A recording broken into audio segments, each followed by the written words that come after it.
So we have the microphone switched on now, which always helps things. Always makes things much better when you have the microphone switched on. Because when the microphone is switched off, you can't hear me, and sometimes people wouldn't want to hear me. But as you have chosen to join this live stream, and I do quite a lot of talking and reading, it is probably better if you can hear me. So now you can hear me. There definitely should be sound. There definitely should be sound coming through into your ear holes. There should be sound now entering your ear holes. Yes. I have been saying that although some people probably don't want to hear my voice, you have chosen to come and hear my voice, so it is better if the microphone is switched on, not switched off. You can choose to mute your volume, but my microphone is switched on. Okay, there we go. So, hello to Shannon and Olivia and Teresa and Melissa through Facebook. Good job. Hello. And hello to Laurie.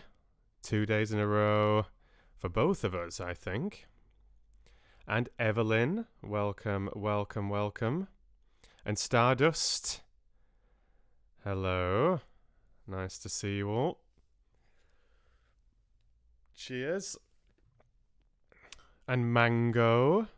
I just wrote to you on Patreon, by the way, Mango. I hope you got the message. I know, Laurie. That's what I say if I'm having an argument with someone and they tell me to shut up. I'm just like, excuse me? Who wouldn't want to hear my voice? So, we're all ready to go today. All ready to go. We've got the chat working for a change.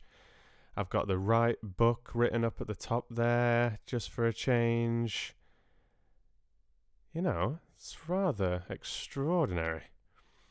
Hello to John Johnson, son of John Johnson, whose great-grandfather, ironically, is also called John. It's a long lineage of Johns. Welcome to you all. It is the mid-afternoon here in Sweden, or the late afternoon, I suppose you would say. It's 6 p.m. 6 p.m. I'd hoped to start a little bit earlier, but, you know, that's life. So here we are, 6 p.m. in Sweden, 5 p.m. back in my native country of the UK. And yeah, I think we're pretty ready to get rolling. I wanted to jump straight into the reading today. So I've got To Marry a Prince, Chapter 11, all lined up and waiting. And then after that, and it is quite a long chapter. Some of the To Marry a Prince chapters are quite long. If I feel like I'm struggling and I need to have a mid-chapter break, I will come back to the chat. But if it's going smooth, sorry for the bumpy bumps there. If it's going smooth, then I will just press on until the end of the chapter, and then I will come back and see how we're doing and see what we would like to listen to next. Whether we go back to If Only They Could Talk, the James Herriot lovely story that we started yesterday, or we go back to The Witches, or we read and listen to something else. Maybe some of those books that I mentioned yesterday. Yeah, you check your mail, Mango. Like I said, you should have got a message through on Patreon, and you should have got an email, a regular email from me as well, with access for the Google Drive audio library. Yeah, chapter 10 was the last one, I believe. Yeah,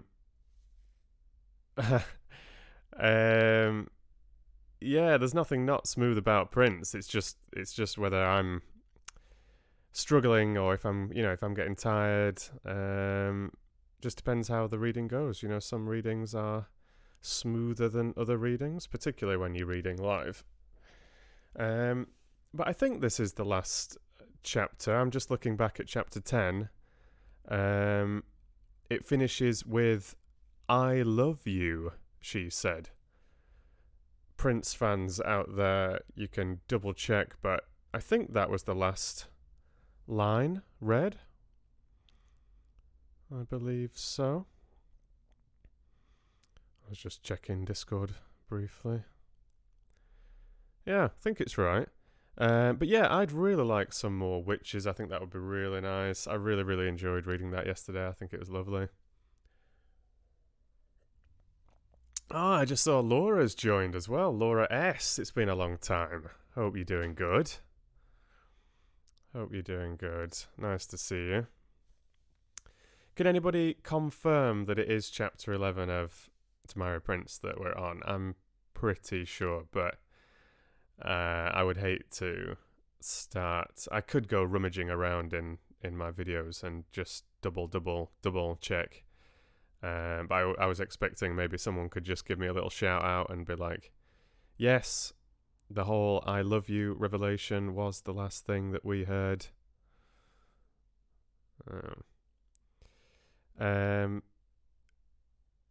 Yeah, I would definitely like James Herriot chapter. Mango was just mentioning that again. Oh, and hi to Jane as well. Nice to see you. Often leaving me nice messages on the YouTube comments as well. Yeah, I hope you can maybe listen along whilst you're cooking as well. It could be a nice little bit of company for you. Yeah, it's a funny situation at the moment, Laura, of course. But I hope you're doing okay. Oh, and Miranda's dropped in as well. Did I miss you earlier, Miranda? Or is this the first thing you've said? Not quite sure.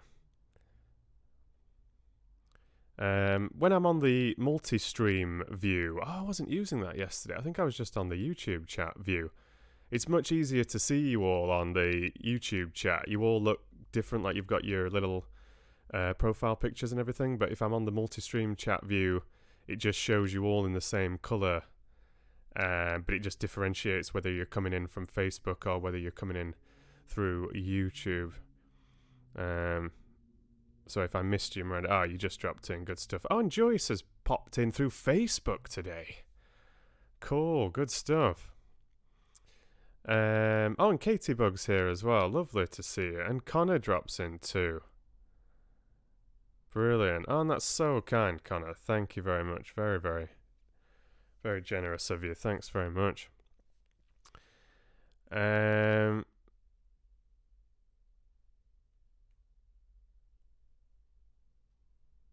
Yeah, alright. Maybe I should check myself. No one is 100% sure. I knew I should have 100% checked earlier. I'd got the bookmark sort of saved in the PDF, but if I had have been flicking around here and there, I suppose there's a chance I could have mixed it up, but it'll only take a second to check. I'm pretty sure it was chapter 10 that we had last time.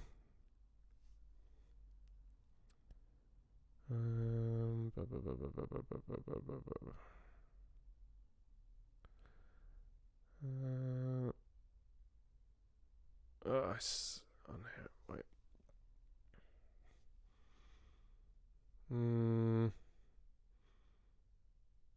Yeah, chapter 10. Back with the Cinderella reading. January the 20th. That is it. So, chapter 11, good to go.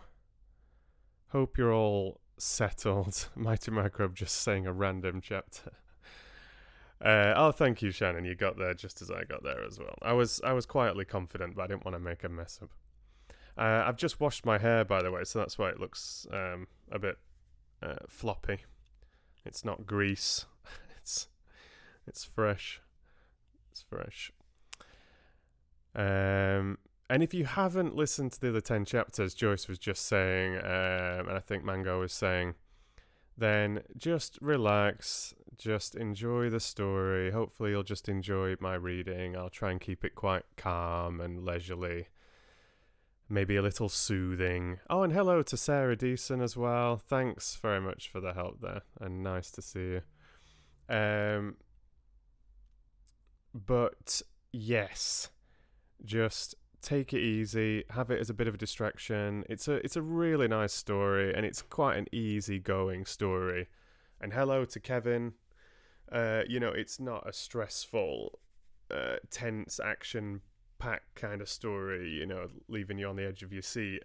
It's very easygoing and calm. Like, there's still drama and all the rest of it, but it's a very relaxing story to listen to, I think. So even if you don't know exactly what's going on, just enjoy a bit of live reading. And then, like I said, I'll pop back to the chat, see how you're doing, and we can see where we go from there.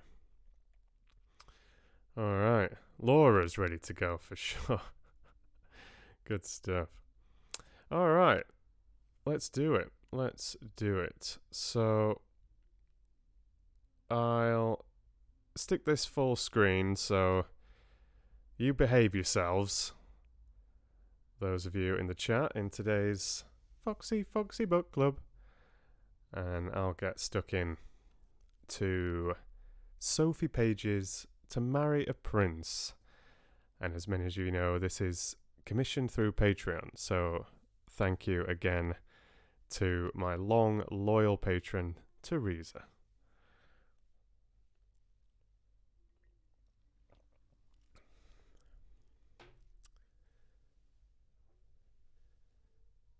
Chapter 11.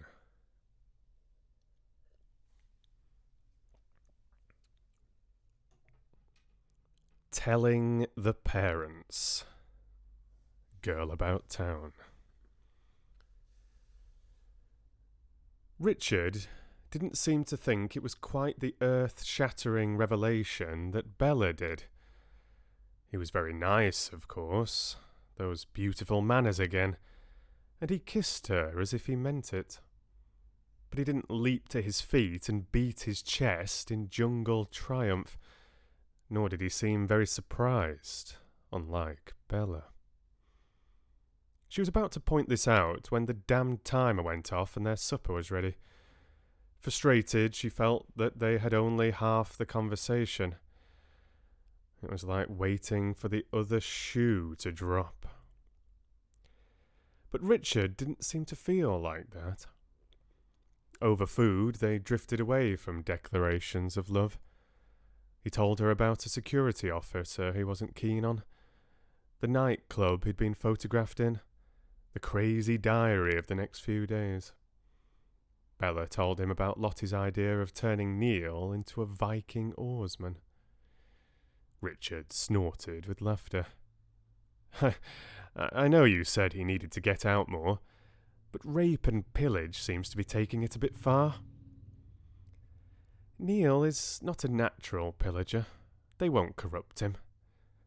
She told him about her new job. It's my sort of charity, saving woodland and replacing trees. They want me to reorganize their admin system, which I can do standing on my head. But what they really want me to do is evaluate project proposals, drawing on my experience in the field. And that's the bit that has got you excited, he said, seeing the glint in her eye. Remembering the island and all the supplies that Francis was sure they could cope without until the next consignment arrived, Bella's eyes narrowed to slits of pure venom. Oh yes, after 10 months with the fragrant Francis, I can tell a waffler at 50 paces. They say things like, I'm a big picture man, and I concentrate on objectives, not operational minutiae. They think it's a waste of their valuable energy actually to spend any time with the researchers on the ground. Francis always used to... Since you mention Francis, She flipped back to the present with a jump. Yes? I haven't asked before, but how close exactly were you? I mean, 10 months on a tropical island. You mean the moon, the stars, the virgin beach, the turquoise sea? Yes, I suppose I do. He didn't look very happy about it. Bella leaned across the table and put her hand over his. They didn't stand a chance. In London, I was starry-eyed about Francis, I admit it. He was the big cheese, and he was very flattering to me, and, well, he talked a good story. A look of amusement dawned. Our gallant leader syndrome. Exactly. Francis is big on inspiration. As long as he's doing the inspiring, of course. Richard choked. His feet of clay showed the first day. The very first day. He was supposed to have organised chemical toilets to be brought in by sea. He forgot. Not a good move. After that, well, I can't say the scales fell from my eyes. I mean, he still had the charisma. But, well, he didn't quite seem so irresistible somehow. It just all wound down rather sadly. I'm not surprised. Nothing like propinquity and poor sanitation for showing a man in his true colours. So you didn't... She shook her head. We didn't sleep together, no. I'm glad, he said simply. So am I. She leaned back and watched him for a while, then said, And what about your ex? Almost the first day I got back, I was reading that someone had dumped you. One of the nice things about Richard was that he didn't shy away from the suggestion he'd been dumped. He nodded. You mean Debs. Bella didn't remember the woman's name, but she recited what she could remember of the article. Yes, that would be Debs. He thought about it. That's not an easy one. At first, Debs was great. She never got uptight, didn't mind being on display.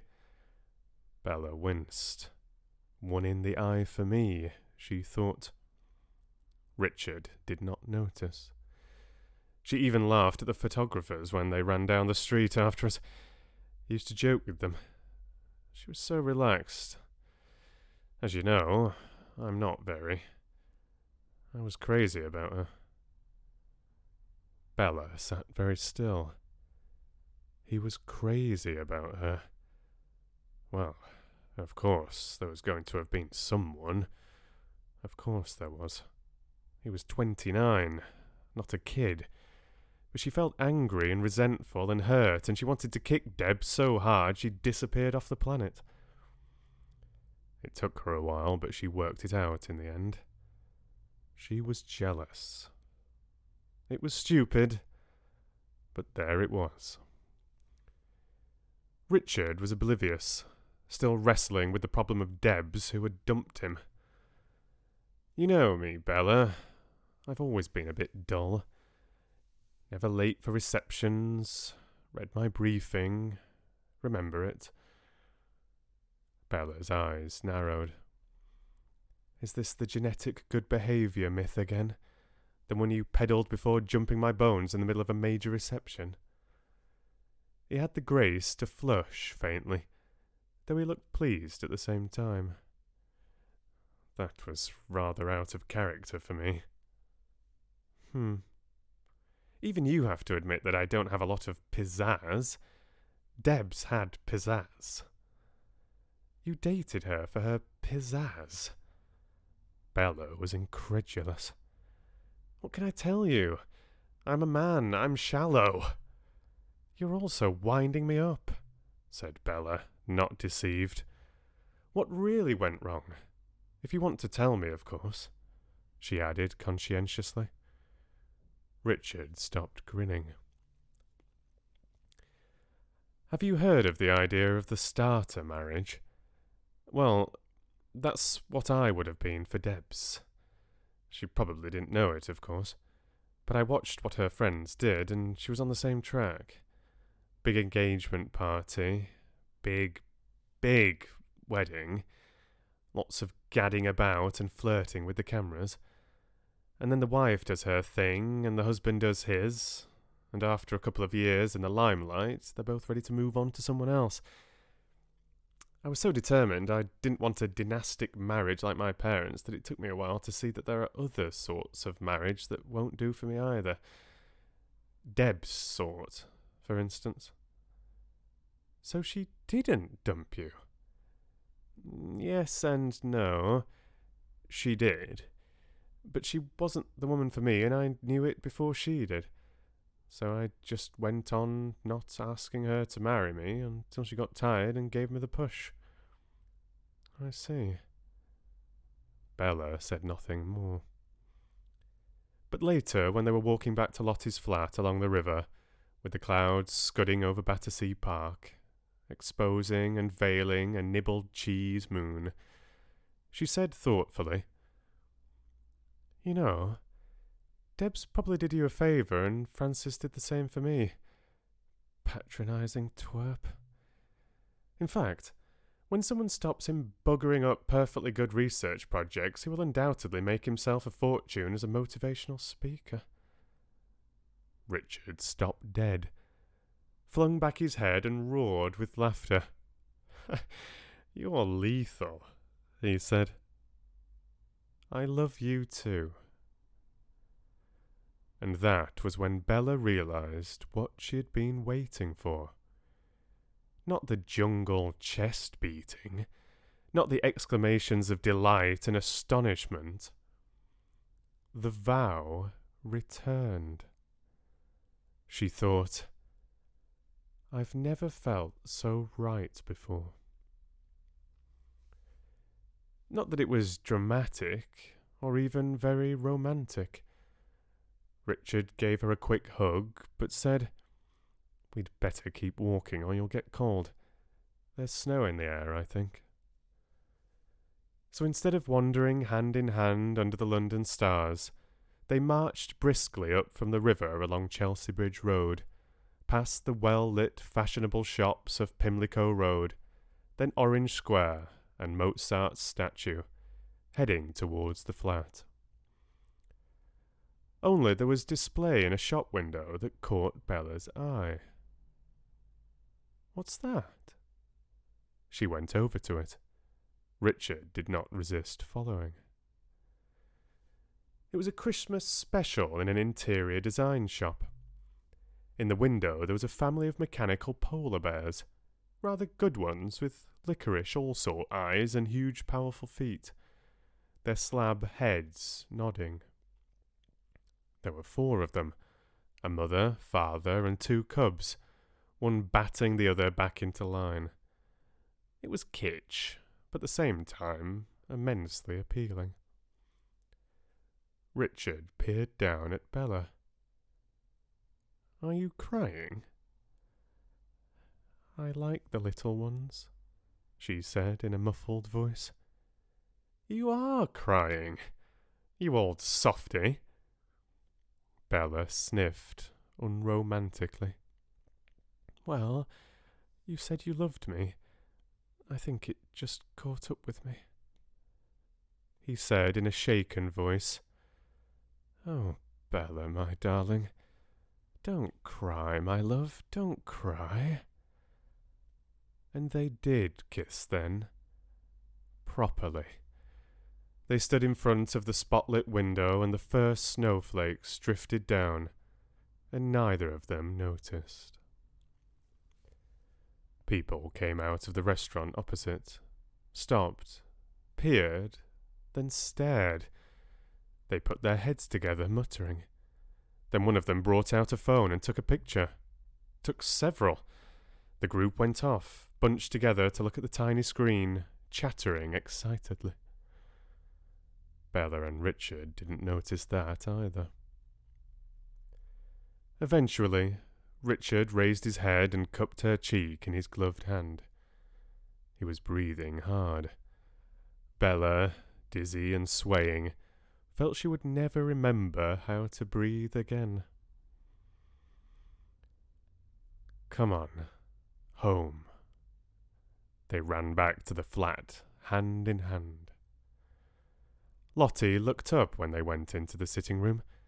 She was sitting on the sofa with her laptop on her knee. She looked uneasy. "Hi," she said. "Have a nice time?" Bella nodded. "I got the job," she said, in a voice that said her cup of happiness was running over. Lottie seemed oddly distracted. "The job? Oh, the forest charity. Good for you. When do you start?" 2nd of January, they think. They're sending me the contract tomorrow." "Excellent." Lottie looked back at the screen. It kept beeping. Where did you go tonight?" "We dined at home," said Bella, taking off her coat and twirling round happily. But Richard was watching Lottie, a frown between his brows. "Something wrong?" "That depends." "On what?" "On whether you two want to go public." Bella stopped twirling. "What? Why?" "You're on Twitter," said Lottie brutally. "You know how fast these viral things go. I reckon global in 15 or 20 minutes. Bella went cold. "No!" It was a wail. Richard kept his cool. "Someone saw us? Recognised us?" "They're not sure." Lottie turned the laptop round and gave it to him. "See for yourself." He sat down on the sofa beside her and considered it gravely.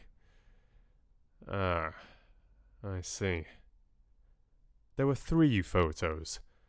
2 of them could just have been any couple kissing. The 3rd had Richard raising his head, 3/4 face to the camera. The backlighting of the polar bear window display gave the picture dramatic shadows. Unfortunately, these only served to intensify his distinctive profile. He sighed heavily. "My damned Coburg nose. There's not much chance of convincing people there's been a mistake, is there?" "Look at the tweets," Lottie suggested. "Plenty of doubters. You can always deny it." She stared hard at Bella. "Depends how much you're prepared to lie." Richard read them fast. "Yes, I see," he said without expression. He looked up at Bella. "I think this one is your call, darling. Have a read, then tell me what you want to do." He stood up to make room for her.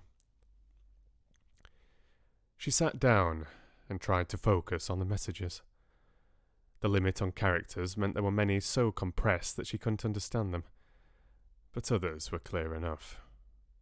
Diners in London had seen Prince Richard, or was it, kissing an unknown blonde/local barmaid/Australian ladies golf champion/ any one of several soap and movie stars. "Golf champion?" said Bella, seizing on the one thing that didn't matter. Richard raked one hand through his hair.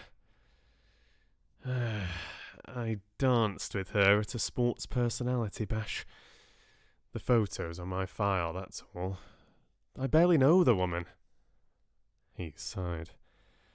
"I'd better check in with my office." He pulled out his phone and Bella realised that he must have had it switched off all evening. As soon as he turned it on, it rang.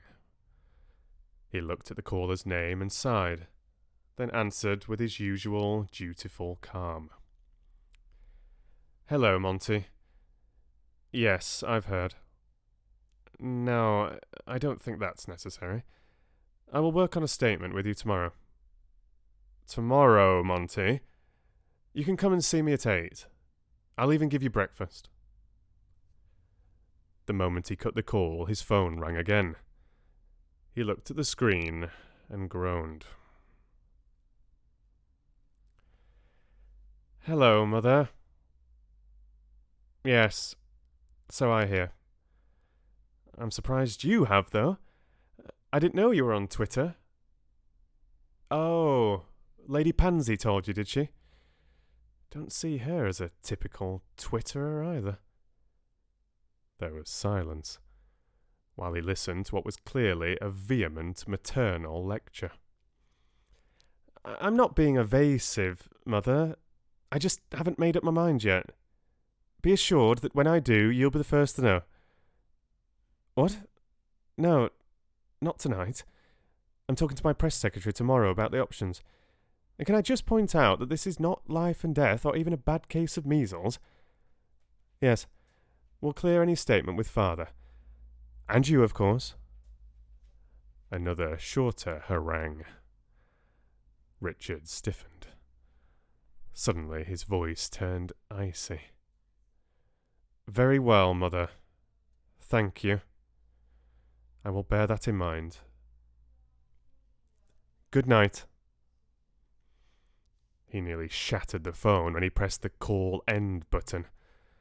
As soon as the thing started to ring again, he said, "Oh, shit," and switched it off entirely. Bella went to him. We're in the soup, aren't we? Lottie said hurriedly, Don't mind me, I'll go and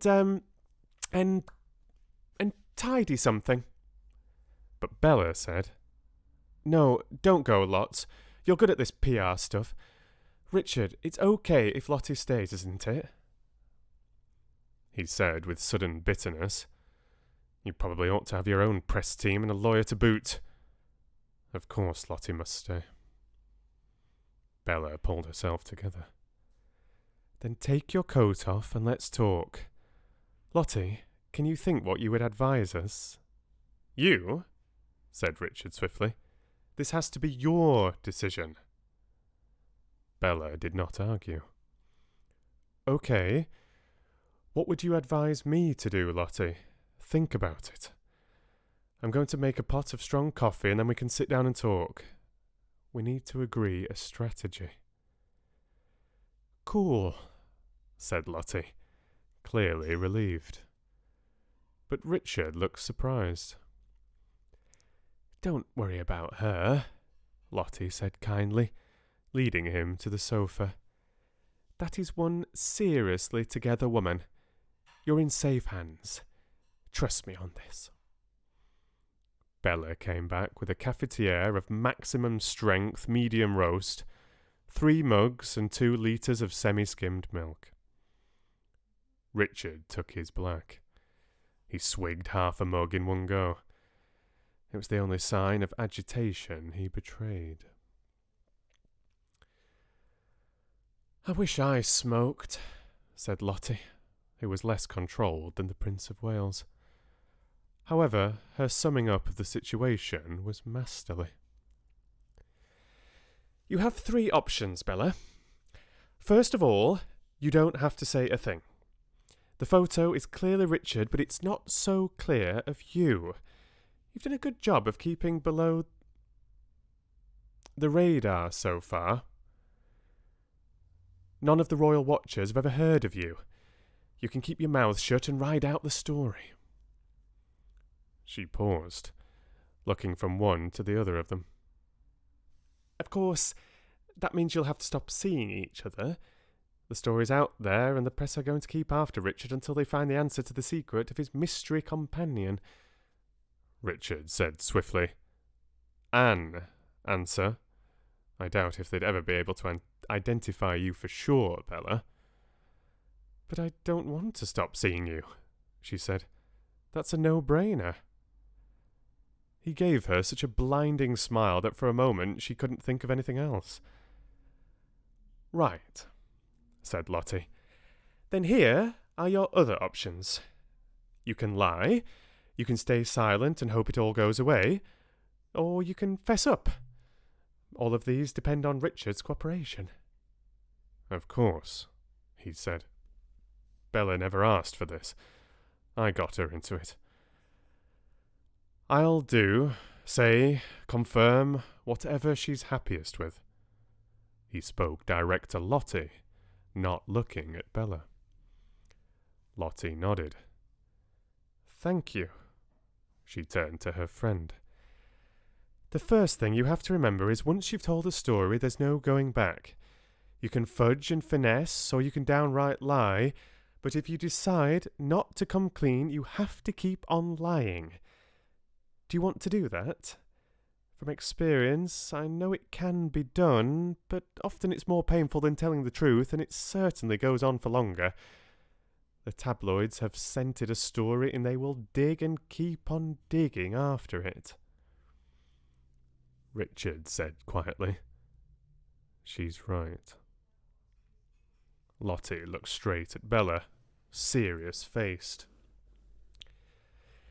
If you want to kill this story, my best advice is to tell the truth. Yes, it was you, and don't elaborate. Don't answer questions. No second press release. Certainly no exclusive to Royal Watchers or the Daily Dispatch. Just shut up. Remember, you've done nothing wrong. You're both unattached. Bella nodded. Eventually, he'll date someone else, and the press will lose interest. Richard flinched, but said nothing. Lottie went on. Of course, you could just keep your head down. You probably wouldn't be found out. There are only 4 people who know. We 3 and Richard's security officer. You could keep stum and leave it to his press office to handle. Richard said quietly, It's what they're paid for. You don't need to be involved. You wouldn't have been if we were anybody else. If I weren't public property, said Bella softly. She tried to take his hand, but he seemed to be lost in thought and didn't respond. Lottie said crisply, Of course. If the press secretary admits it was Richard and doesn't give up the name of the lady, the nastier rags will imply that it was a one-night stand and she was probably, professional. Bella was aghast. What? They wouldn't. Lottie shrugged. Whatever sells their paper. Bella looked at Richard. He spread his hands in answer to her silent question. I don't know. I suppose they might, but that's my problem. Lottie said. And then we come to the 4th option. Bella sat up very straight. There's a 4th? I thought you said there were only 3. 3B, then, said Lottie impatiently. Tell the whole truth, whatever that is. Be prepared for further questions, answer them, and keep on answering them as long as the relationship lasts. She sat back, looking at them expectantly. Richard got up. Bella said to his back, If you say it's my call one more time, I will scream. Be fair, Bella. What else can he say? He's had the paparazzi shadowing all his adult life. He knows the score. He can cope. Can you? Lottie asked. Bella ignored her. She stood up and went to Richard. You said you loved me. He didn't turn round. Yes, of course I love you. I would do anything. But if we tell the world we're seeing each other, you'll become public property too. You never wanted that. You said you didn't. I know I did, but that was before. Before I said I loved you. He sounded tired. Police. Before I knew you properly. He turned round then, looking oddly uncertain. What? She said simply. You learn to cope without selling your soul. So will I. Richard searched her face. Bella, think about this. Are you sure? He looked so drawn she wanted to put her arms round him. Are you? Me? Oh, yes, he said, quite as if it didn't matter, as if that it were a given. I was sure the moment I saw you. There was complete silence.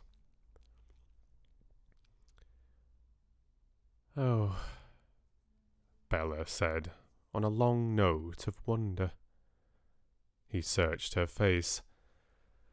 What he saw there seemed to reassure him. His shoulders came down from under his ears, and the tension lines round his mouth eased. He took her hands and swung them a little. His eyes were starting to smile again, she saw, and her heart turned over. He drew in a long breath. Well, he said. Well, that's settled then. Bella sounded a little breathless, but brisk. Press statement says we're going out together. His fingers tightened. Yes. Well, thank God for that, Lottie said. Now, look, you'll need to tell your nearest and dearest along with anything you want or don't want them to say. Someone will go to them for a comment, as sure as eggs is eggs. And you really ought to do that before you issue the press release. Richard couldn't stop looking at Bella. I'm afraid she's right, he said. The Palace machine will handle my family. But what about yours? Bella groaned. Oh, great. My mother will burst with joy, and my father will never speak to me again. I'm sorry, said Richard, startled. He's an anti-monarchist. I told you. I didn't realise he was that bad. He'd actually break off communication because you've gone over to the enemy? That's impressive. Richard brightened suddenly. Actually, I'll get to meet him now, won't I? Great. Maybe I can talk him round. Don't count on it, said Bella. She was making a list. Mother and Kevin, Finn, Neil, Granny Georgia. She looked at her watch. I'll text them now and speak to them properly in the morning. Don't forget the people at work, Lottie instructed her. And you'll need to update your Facebook page. I'd advise you to change the settings or you'll get all sorts of nutters leaving stuff on there. Now, let's work out what you're going to tell everyone. One thing, said Richard. My mother wants to meet you. Yes, of course. We'll organise a date. I mean, tomorrow. He looked at his watch. Make that today, as soon as possible. She said lunch. Bella and Lottie exchanged alarmed glances. My mother, he said dryly, is a warm and wonderful human being and a miracle of organisation and tact. But she doesn't like being blindsided. She's not pleased with me for not telling her about you. Bella gulped. I shall tell her that was because I asked you not to, she said bravely. But please, not lunch. I have to work tomorrow. Life has to stay as normal as possible or I'll lose myself." There was an edge of panic in her voice. Richard was unperturbed. "Fine by me." It was Lottie who said wisely, "You don't want the first thing you do as Richard's acknowledged girlfriend to be a head-to-head standoff with his mother. Quite apart from the fact that she's Queen of England, the mother of every son in the world would hate you for that." Bella's jaw set. "I'm not turning my life upside down." No need to. Negotiate, Belle, negotiate." "Richard? Suggestions?" He thought. "I'll speak to her in the morning. Tell her you feel you have to talk to your own parents first. She's not unreasonable. When she's not spitting mad. I'll sort something out." They worked out a list of who would tell what to whom, when. When they had finished, Lottie stretched and stood up. "That was a good night's work," she said with satisfaction. "I'm going to bed now. If I were you, Richard, I'd stay the night. It's too late for anything else. But your choice." With which tactful invitation, she wandered off. He stayed. This time they both remembered to set an alarm call. So the next morning Bella waved Richard off, then rang her stepfather. It was 7:15 and Kevin was on the train, already on his way to work. He had not read her text of the night before, which was par for the course. Kevin did not like mobile phones and used them as little as possible. Bella told him the bare facts, as she, Lottie and Richard had worked out last night. Kevin took it calmly. "That's very good news, my dear. He sounds a fine young man. Time you had some fun. Your mother? She's got a hairdresser's appointment this morning. She'll be up in half an hour or so, I'd say." Janet had not read her text either, so when Bella eventually spoke to her a few minutes after 8, her mother was inclined to think it was a joke. "It's true, Ma. I met him at a party and we've seen each other quite a few times since. Last night somebody got a photo of us together and now it's all over the internet. His office will issue a press release later today." But Janet still refused to believe her. Finally, Bella gave up. "Okay, Ma, have it your way. But if you Google Prince Richard plus rumour, you'll see the photo. I'll email you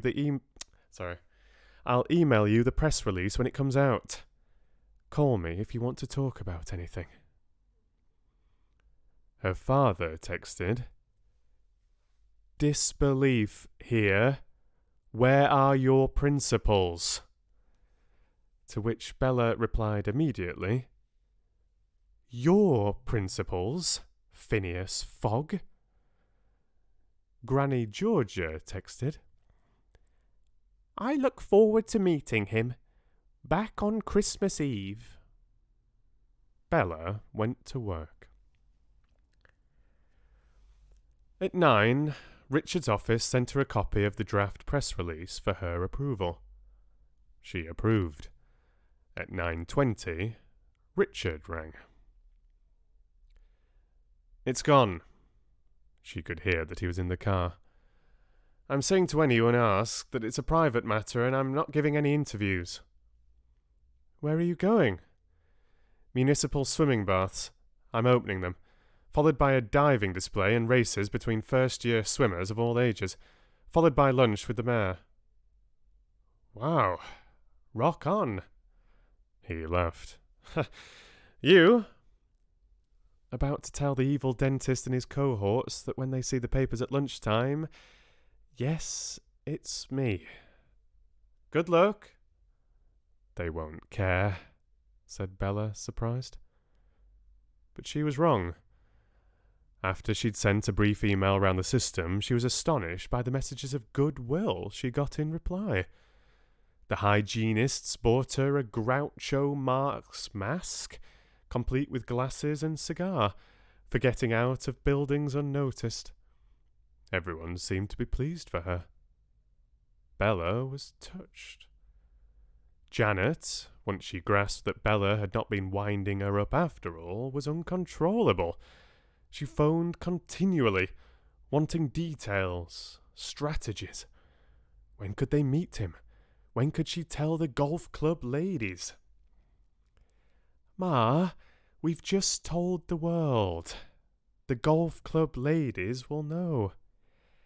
But they'll ask me about him. What can I say? Bella controlled a flicker of alarm. As little as possible. Just say you haven't met him yet, but I'm bringing him to meet you and Kevin before Christmas. They'll want to know if you're getting engaged. They would want to know, Bella noticed. Not Janet. There's no question of that, she said firmly, and you can tell them I said so.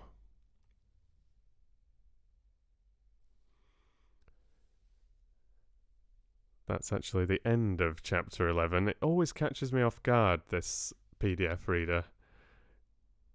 Often there's no sign that the next chapter is on its way. I'll just read that last line again like I've done once before, just to capture that end of chapter feeling. They would want to know, Bella noticed, not Janet. There's no question of that, she said firmly. And you can tell them I said so. There you go. Just so it's not quite as alarming an end of chapter there. Yeah, it's just this PDF reader that I use. It shows a certain amount of words on screen and you can't see the next page until you turn it. A different PDF reader I use leaves a big empty white space at the bottom of the page that's leading into the next chapter, so it's very obvious when the chapter is finishing, but this PDF reader is optimized in a slightly different way, so it catches me off guard sometimes. There's no white space, it's just words, words, words, words, words. You turn the page on the reader and it's just boom, chapter 12. So, well, I really hope you enjoyed chapter 11 of To Marry a Prince. I really enjoyed that one, I've got to say. It was a lot of fun to read. I thought it was really, really nice. Sorry for one little mistake / blank spot at one point. I just had a notification popping up in the bottom right hand corner of my laptop screen, so it was blocking the words when it was something about being off the radar. Excuse me, it was blocking the screen, so that's why I was just like, okay, I'll just wait a second and try and get rid of it and continue. I didn't want to say anything at the time in case it just interrupted things even more. But yeah, so I really hope you enjoyed that long-awaited chapter 11. I thought it was really, really nice. And how are we all doing today? I can still see a nice little bunch of you in the chat. That's lovely. I always get a little bit anxious when I'm full screening a reading, and I've been reading for quite a long time. You know, back in the early days of the Red Fox Book Club, I had a really bad Wi-Fi connection, and sometimes it could disconnect and I could be reading to myself, which is not only a little bit sad, but it's also just such a shame to lose some of the reading, especially if I feel like I'm doing a good job. I don't want to have to try and do it again. So, yeah, how are we all doing? I'm just checking in with the chat.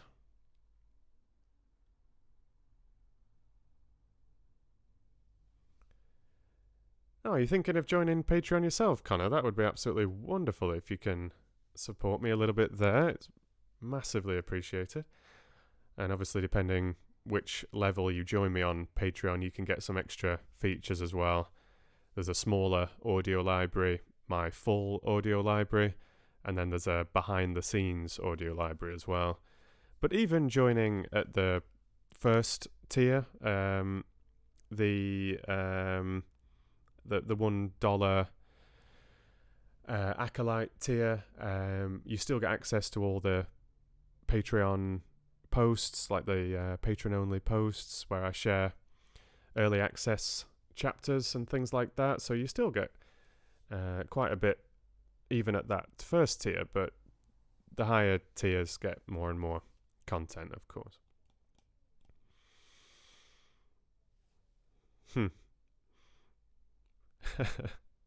Also amazed that you're still here, of course. But I thought that was quite a smooth one. There wasn't many errors there. Like I said, I had the notification popping up blocking my screen, and I just got a little bit distracted by some noises in the apartment at one point. But I think that was pretty smooth. That's pretty smooth. Really enjoyed it. Nice writing there. I thought that was a very interesting chapter. It was a lot of fun.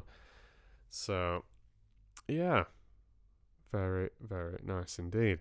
So, before I press on, I will approach the crowd and ask, what would you like to listen to next?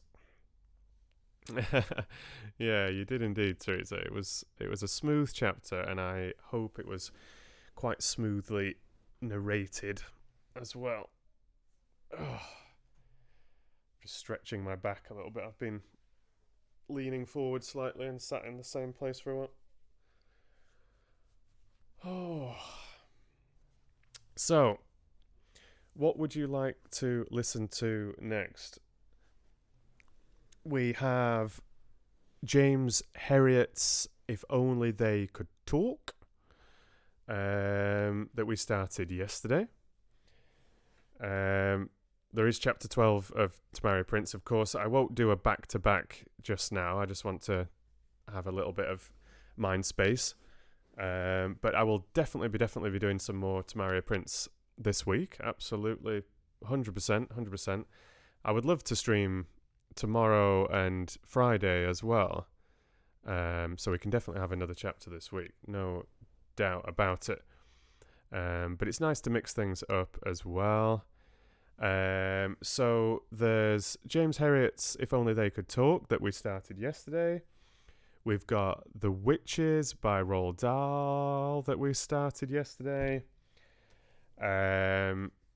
We've got Alice in Wonderland. We've got the 1984 Animal Farm. Either of those. We've got the Pride and Prejudice illustrated book that I keep teasing you with. And yeah, there's various other things that I could potentially go for as well. So let me know in the chat what you would like to listen to. I suppose If Only They Could Talk, the James Herriot, or Witches would sort of make the most sense as we were reading those yesterday. But it doesn't have to be one of those two. And I'm always really, really curious just to see what you guys are in the mood for, what interests you particularly. So let me know. I'll just give you a second. I'll have a little bit of water. My mouth's quite dry. And just have a bit of my cold coffee.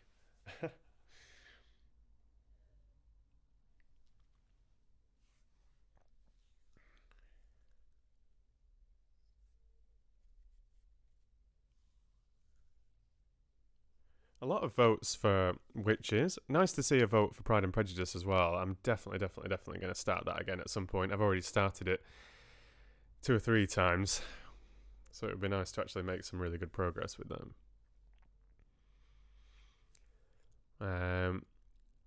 So we've got Witches or Herriot. Witches also torn. Pride and Prejudice, Witches. So Witches definitely in the lead. I guess Witches would be a good one. Just because it's a lighter book. So just to give my brain a little bit of a rest. I could do a couple of chapters of Witches, jump back in the chat, and then have a James Herriot chapter after that. I could read chapter 2 after that. And hello to Juz and Madeline popping in. Very nice to see you both. And it has been a while, Madeline. Where do you keep disappearing to?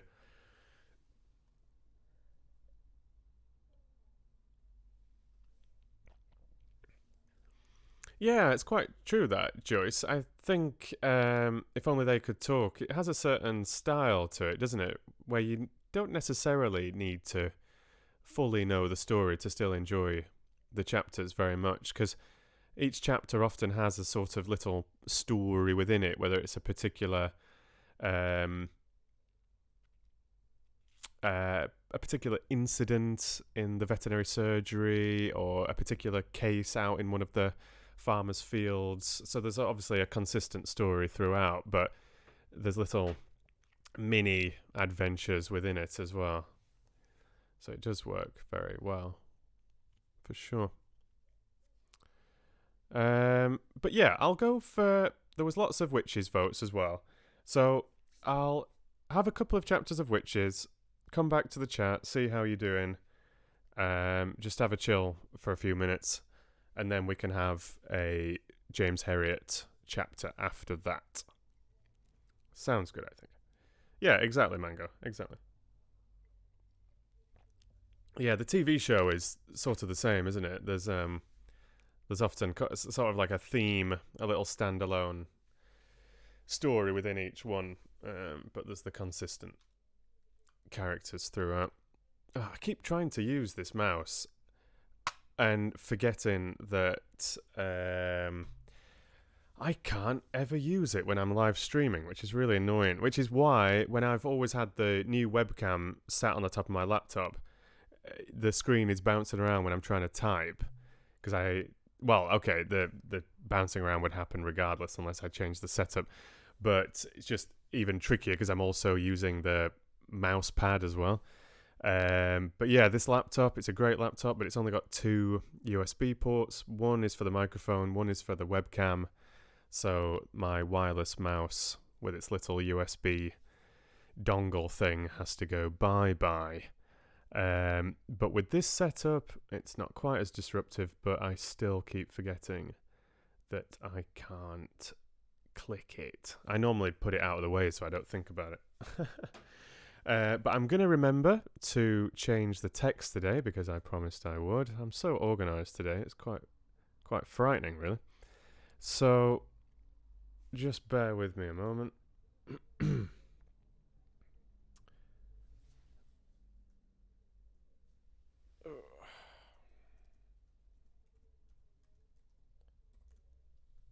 This is a very awkward angle to type.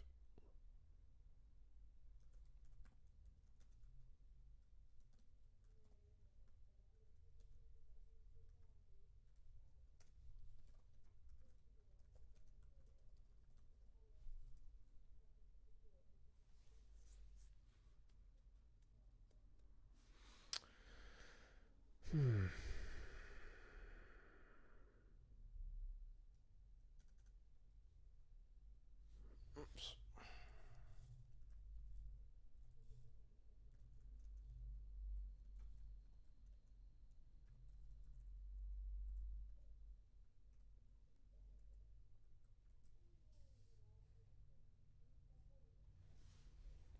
Cheers, Katie. Yeah, I definitely do need a USB expander. I always forget to get these sorts of things. I just survive. I just limp on. Try my best, Shannon. Try my best. It's been a long time since a book club, hasn't it? So it's the least I can do.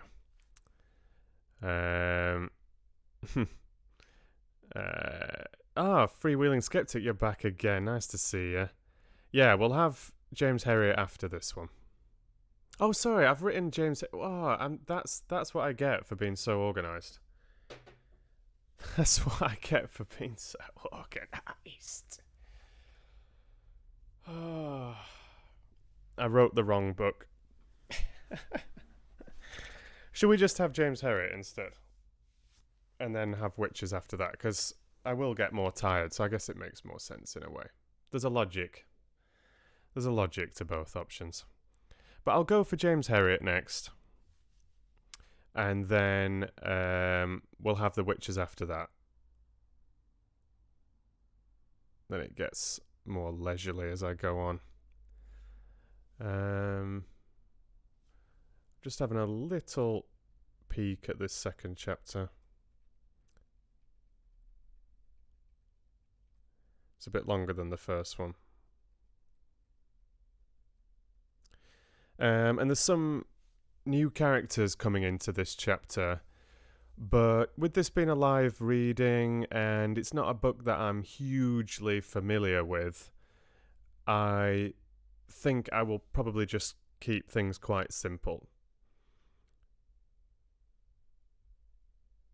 So I'll see how it feels as I go.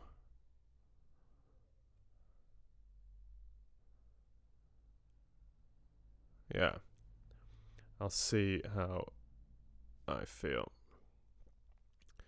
But if the character voices are quite simple,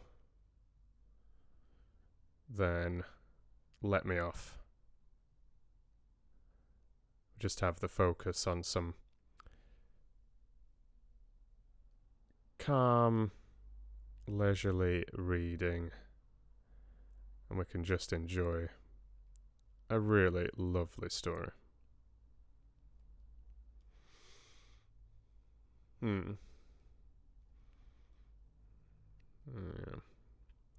Okay. I think I'm good to go.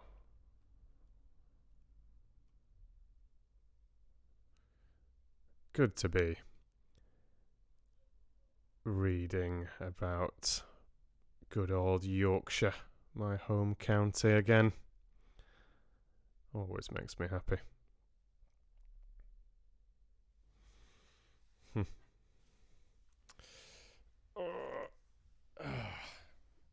I wish my back wasn't aching. Getting old, you see, Fox fans. Getting old. I hope we're having a good day, wherever we are. And let's have our second reading of the day. So, here we go. I hope you enjoy it. Like I said, it's a little bit longer than the first chapter that we had yesterday, so get yourself comfortable, or just keep on with whatever you're up to, and let this be a nice little bit of background, a nice little bit of distraction, a bit of company.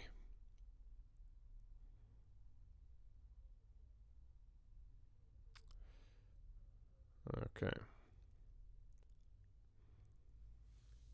So, If Only They Could Talk by James Herriot. Chapter 2.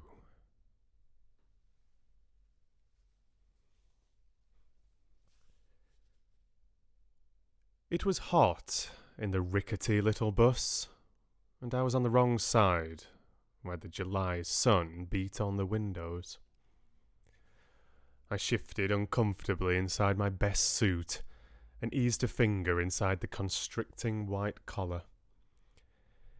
It was a foolish outfit for this weather, but a few miles ahead, my prospective employer was waiting for me, and I had to make a good impression. There was a lot hanging on this interview. Being a newly qualified veterinary surgeon in this year of 1937 was like taking out a ticket for the dole queue. Agriculture was depressed by a decade of government neglect. The draft horse, which had been the mainstay of the profession, was fast disappearing. It was easy to be a prophet of doom when the young men emerging from the colleges after a hard 5-year slog were faced by a world indifferent to their enthusiasm and bursting knowledge. There were usually 2 or 3 situations vacant in the record each week, and an average of 80 applicants for each one. It hadn't seemed true when the letter came from Dowerby in the Yorkshire Dales. Mr. Siegfried Farnan, MRCVS, would like to see me on the Friday afternoon. I was to come to tea, and if we were mutually suited, I could stay on as assistant. I had grabbed at the lifeline unbelievingly. So many friends who had qualified with me were unemployed or working in shops or as labourers in the shipyards that I had given up hope of any other future for myself. The driver crashed his gears again as he went into another steep bend. We'd been climbing steadily now for the last 15 miles or so, moving closer to the distant blue swell of the Pennines. I'd never been in Yorkshire before, but the name had always raised a picture of a county as stodgy and unromantic as its pudding. I was prepared for solid worth, dullness, and a total lack of charm. But as the bus groaned its way higher, I began to wonder. The formless heights were resolving into high, grassy hills and wide valleys. In the valley bottoms, rivers twisted among the trees, and solid grey stone farmhouses lay among islands of cultivated land, which pushed bright green promontories up the hillsides into the dark tide of heather, which lapped from the summits. I had seen the fences and hedges give way to dry stone walls which bordered the roads, enclosed the fields, and climbed endlessly over the surrounding fells. The walls were everywhere, countless miles of them, tracing their patterns high on the green uplands. But as I neared my destination, the horror stories kept forcing their way into my mind. The tales brought back to college by veterans hardened and embittered by a few months of practice. Assistants were just little bits of dirt to be starved and worked into the ground by the principals, who were heartless and vicious to a man. Dave Stevens, lighting a cigarette with trembling hand, "Never a night off, or a half day. He made me wash the car, dig the garden, mow the lawn, do the family shopping. But when he told me to sweep the chimney, I left." Or Willie Johnston, "First job I had to do was pass the stomach tube on a horse. Got it into the trachea instead of the esophagus. Couple of quick pumps and down went the horse with a hell of a crash. Dead as a hammer. That's when I started these grey hairs." Or that dreadful one they passed around about Fred Pringle. Fred had trocherized a bloated cow, and the farmer had been so impressed by the pent-up gas hissing from the abdomen that Fred had got carried away and applied his cigarette lighter to the cannula. A roaring sheet of flame had swept onto some straw bales and burned the buyer to the ground. Fred had taken up a colonial appointment immediately afterwards. Leeward Islands, wasn't it? Oh, hell. That one couldn't be true. I cursed my fevered imagination and tried to shut out the crackling of the inferno, the terrified bellowing of the cattle as they were led to safety. No, it couldn't be as bad as that. I rubbed my sweaty palms on my knees and tried to concentrate on the man I was going to meet. Siegfried Farnan. Strange name for a vet in the Yorkshire Dales.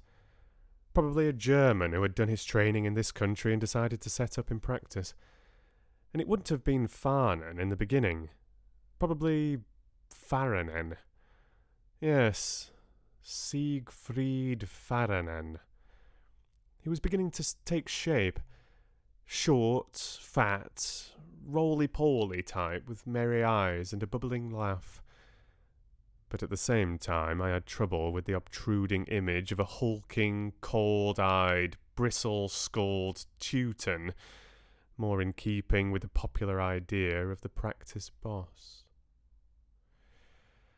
I realised the bus was clattering along a narrow street, which opened onto a square where we stopped. Above the window of an unpretentious grocer shop, I read, Darrowby Cooperative Society. We had arrived. I got out and stood beside my battered suitcase, looking about me. There was something unusual, and I couldn't put my finger on it at first. Then I realised what it was. The silence.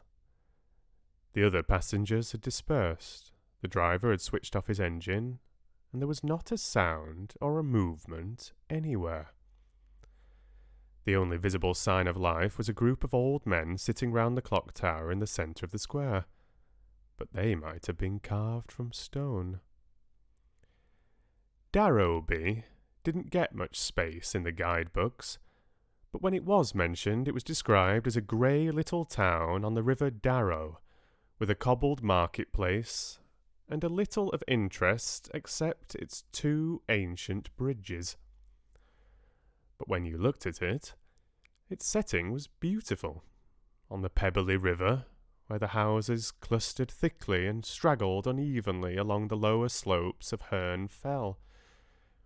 Everywhere in Darrowby, in the streets, through the windows of the houses, you could see the fell rearing its calm green bulk more than 2,000 feet above the huddled roofs. There was a clarity in the air, a sense of space and airiness that made me feel I had shed something on the plain 20 miles behind. The confinement of the city, the grime, the smoke, already they seemed to be falling away from me. Trengate was a quiet street leading off the square, and I had my first sight of Skelldale House. I knew it was the right place before I was near enough to read S. Farnan, M.R.C.V.S. on the old-fashioned brass plate, hanging slightly askew on the iron railings. I knew by the ivy which climbed untidily over the mellow brick to the topmost windows. It was what the letter had said. The only house with ivy, and this could be where I would work for the first time as a veterinary surgeon. Now that I was here, right on the doorstep, I felt breathless, as though I had been running. If I got the job, this was where I would find out about myself. There were many things to prove. But I liked the look of the old house. It was Georgian, with a fine white painted doorway. The windows, too, were white, wide and graceful on the ground floor and first story, but small and square where they peeped out from under the overhanging tiles far above. The paint was raking, and the mortar looked crumbly between the bricks, but there was a changeless elegance about the place. There was no front garden, and only the railings separated the house from the street a few feet away. I rang the doorbell, and instantly the afternoon peace was shattered by a distant baying like a wolf pack in full cry. The upper half of the door was of glass, and, as I peered through, a river of dogs poured round the corner of a long passage and dashed itself with frenzied yells against the door. If I hadn't been used to animals, I would have turned and run for my life. As it was, I stepped back warily and watched the dogs as they appeared, sometimes 2 at a time, at the top of their leap, eyes glaring, jaws slavering. After a minute or 2 of this, I was able to sort them out, and I realised that my first rough count of about 14 was exaggerated. There were, in fact, 5. A huge fawn greyhound, who appeared most often as he hadn't so far to jump as the others, a cocker spaniel, a scottie, a whippet, and a tiny, short-legged hunt terrier. This terrier was seldom seen, since the glass was rather high for him, but when he did make it, he managed to get an even more frantic note into his bark before he disappeared. I was thinking of ringing the bell again when I saw a large woman in the passage. She rapped out a single word, and the noise stopped as if by magic. When she opened the door, the ravening pack was slinking round her feet ingratiatingly, showing the whites of their eyes and wagging their tucked-in tails. I had never seen such a servile crew. "Good afternoon," I said with my best smile. "My name is Herriot." The woman looked bigger than ever with the door open. She was about 60, but her hair, tightly pulled back from her forehead, was jet black and hardly streaked with grey.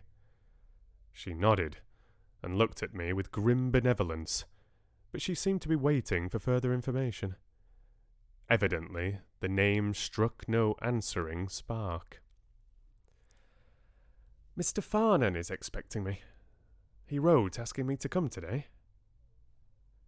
"Mr. Herriot?" she said thoughtfully. "Surgery is from 6 to 7 o'clock. If you wanted to bring a dog in, that would be your best time."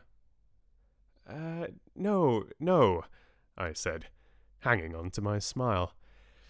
"I'm applying for the position of assistant. Mr. Farnan said to come in time for tea." "Assistant? Well, now that's nice." The lines in her face softened a little. "I'm Mrs. Hall. I keep house for Mr. Farnan. He's a bachelor, you know. He never said anything to me about you, but never mind.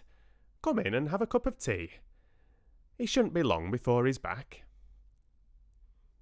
I followed her between whitewashed walls, my feet clattering on the tiles.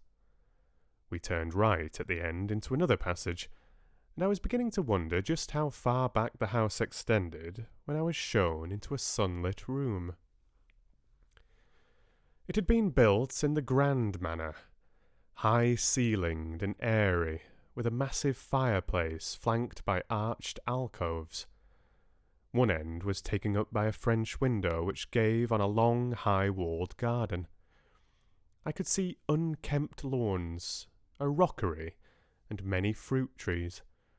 A great bank of peonies blazed in the hot sunshine, and at the far end, rooks cawed in the branches of a group of tall elms. Above and beyond were the green hills with their climbing walls. Ordinary-looking furniture stood around on a very worn carpet. Hunting prints hung on the walls, and books were scattered everywhere, some on shelves in the alcoves, but others piled on the floor in the corners. A pewter pint pot occupied a prominent place at one end of the mantelpiece. It was an interesting pot. Cheques and banknotes had been stuffed into it till they bulged out of the top and overflowed on the hearth beneath. I was studying this with astonishment when Mrs. Hall came in with a tea tray. "I suppose Mr. Farnan is out on a case," I said. "No, he's gone through to Broughton to visit his mother. I can't really say when he'll be back." She left me with my tea. The dogs arranged themselves peacefully around the room, and, except for a brief dispute between the Scottie and the Cocker Spaniel about the occupancy of a deep chair, there was no sign of their previous violent behaviour. They lay regarding me with friendly boredom, and at the same time fighting a losing battle against sleep. Soon the last nodding head had fallen back, and a chorus of heavy breathing filled the room. But I was unable to relax with them. A feeling of let down gripped me. I'd screwed myself up for an interview and I was left dangling. This was all very odd. Why should anyone write for an assistant, arrange a time to meet him, and then go to visit his mother? Another thing, if I was engaged, I would be living in this house, yet the housekeeper had no instructions to prepare a room for me. In fact, she had never even heard of me. My musings were interrupted by the doorbell ringing, and the dogs, as if touched by a live wire, leaped screaming into the air and launched themselves in a solid mass through the door. I wish they didn't take their duties so seriously. There was no sign of Mrs. Hall, so I went out to the front door where the dogs were putting everything into their fierce act. "Shut up!" I shouted, and the din switched itself off. The 5 dogs cringed abjectly round my ankles, almost walking on their knees.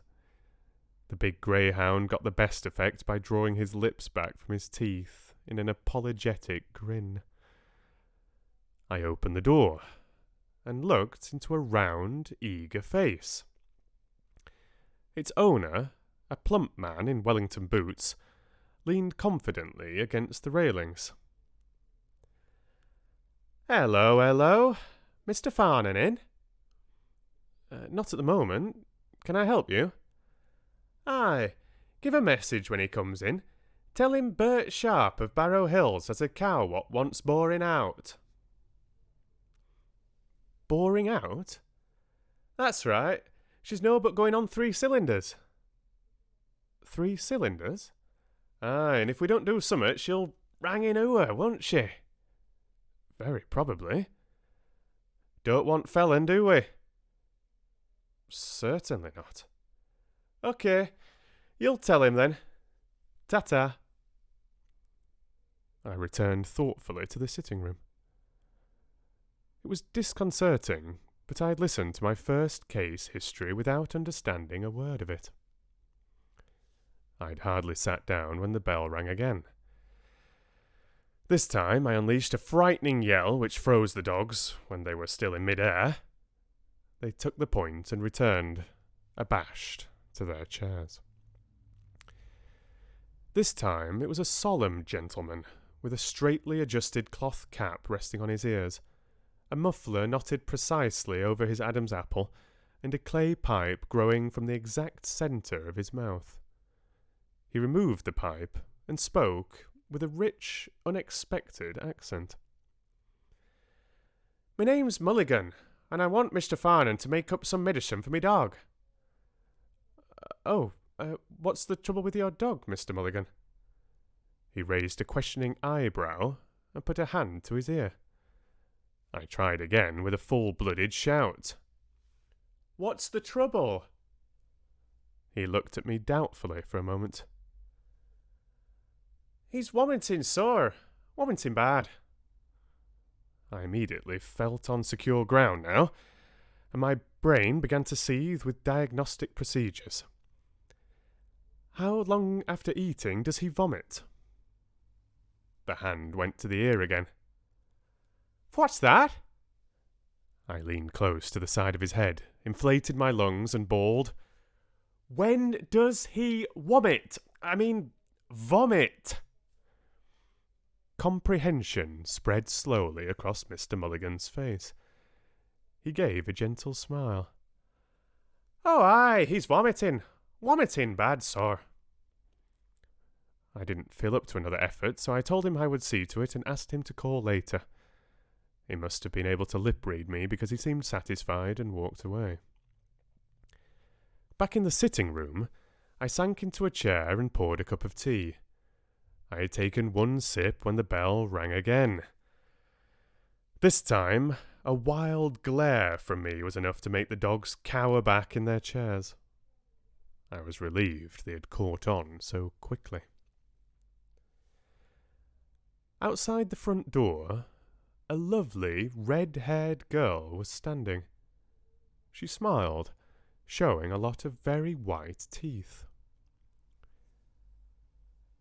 "Good afternoon," she said in a loud, well-bred voice.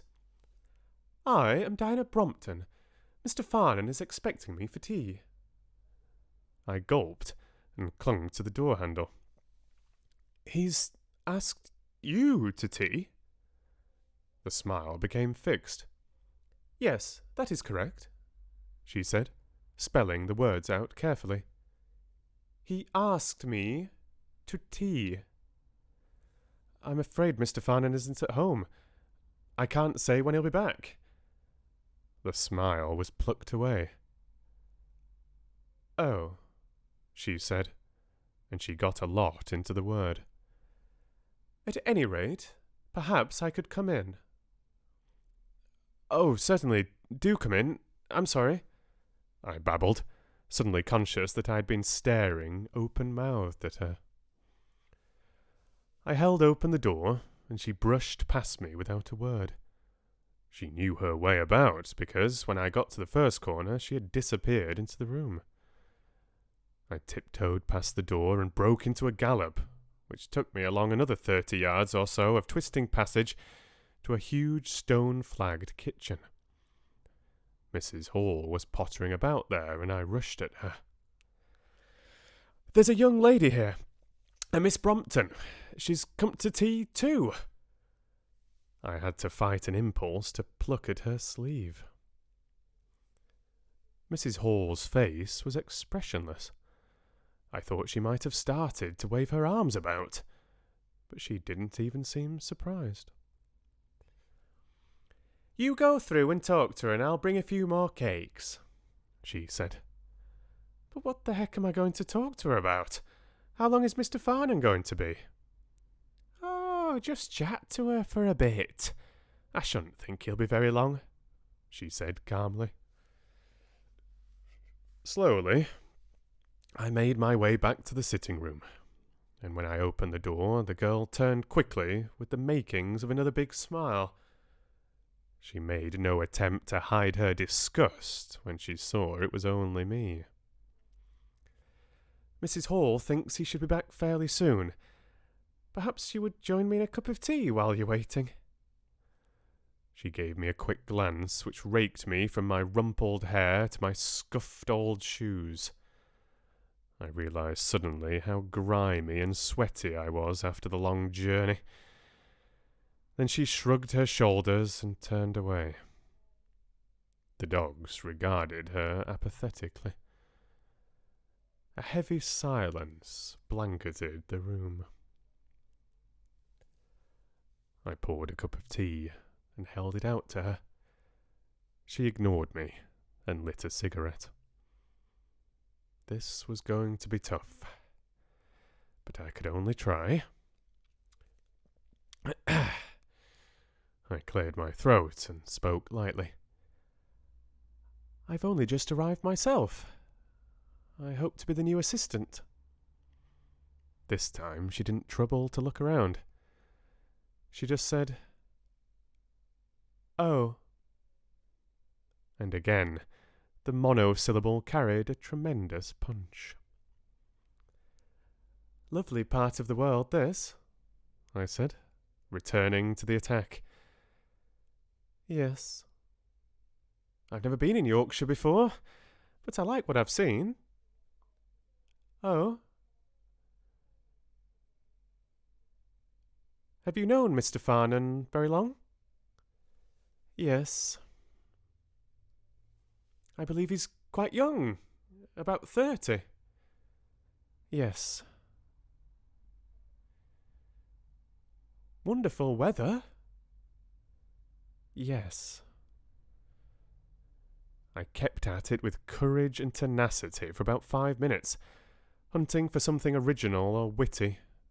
But finally, Miss Brompton, instead of answering, took the cigarette from her mouth, turned towards me, and gave me a long, blank stare. I knew that that was the end, and shrank into silence. After that, she sat staring out of the French window, pulling deeply at her cigarette, narrowing her eyes as the smoke trickled from her lips. As far as she was concerned, I just wasn't there. I was able to observe her at will, and she was interesting. I had never met a living piece of a society magazine before. Cool linen dress, expensive-looking cardigan, elegant legs, and the glorious red hair falling on her shoulders. And yet here was a fascinating thought. She was sitting there, positively hungering for a little fat German vet. This Farnan must have something. The tableau was finally broken up when Mr. Tableau. Must be. Sorry. Unusual words sometimes. The tableau was finally broken up when Miss Brompton jumped to her feet. She hurled her cigarette savagely into the fireplace and marched from the room. Wearily, I got out of my chair. My head began to ache as I shuffled through the French window into the garden. I flopped down among the knee-deep grass on the lawn and rested my back against a towering acacia tree. Where the devil was Farnan? Was he really expecting me, or had somebody played a horrible practical joke on me? I felt suddenly cold. I'd spent my last few pounds getting here, and if there was some mistake, I was in trouble. But, looking around me, I began to feel better. The sunshine beat back from the high old walls. Bees droned among the bright masses of flowers. A gentle breeze stirred the withered blooms of a magnificent wisteria which almost covered the back of the house. There was peace here. I leaned my head against the bark and closed my eyes.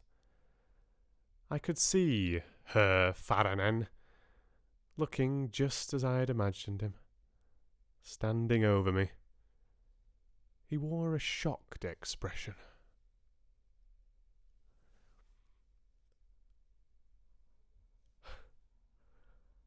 "Was is this you have done?" he spluttered, his fat jowls quivering with rage. "You come to my house under false pretenses.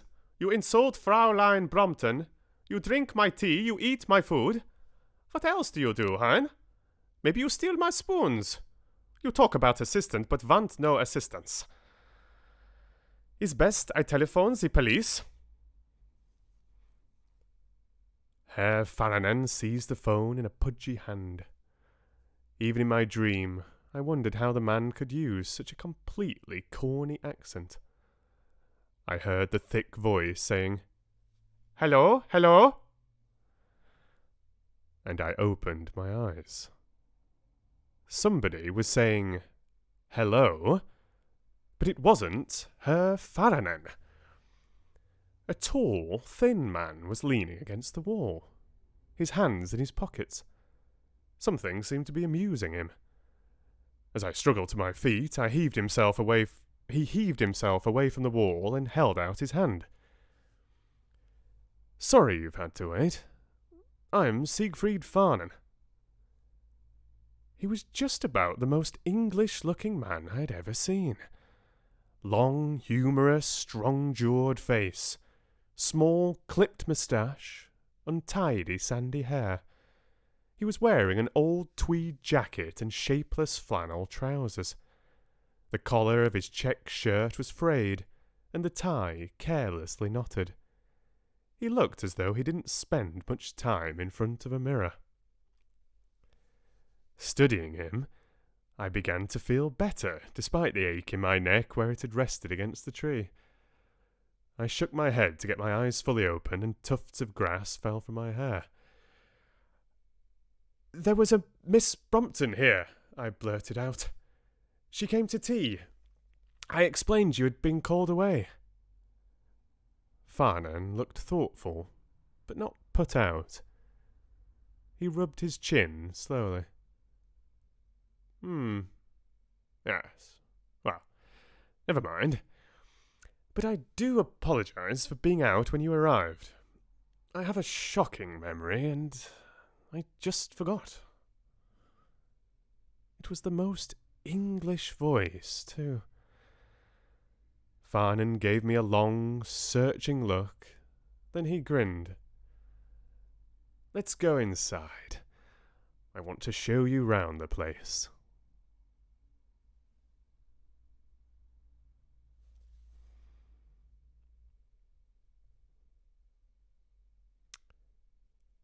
And that is the end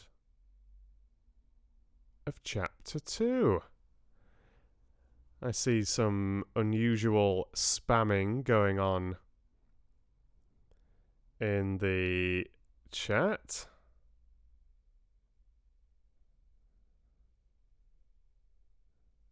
Interesting stuff.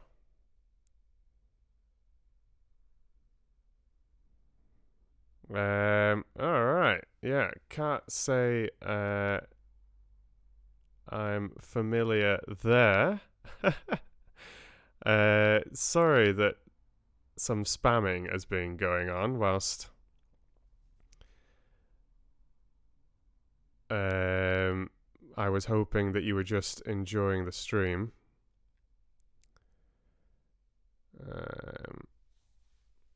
Give me a second.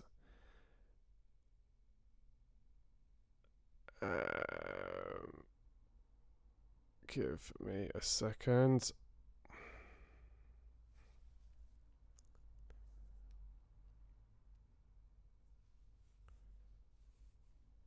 My live chat isn't accessible. How long's this been going on? Please take it easy. I'm not a big fan of spamming at the best of the days. But it's so rare that we get strange behaviour.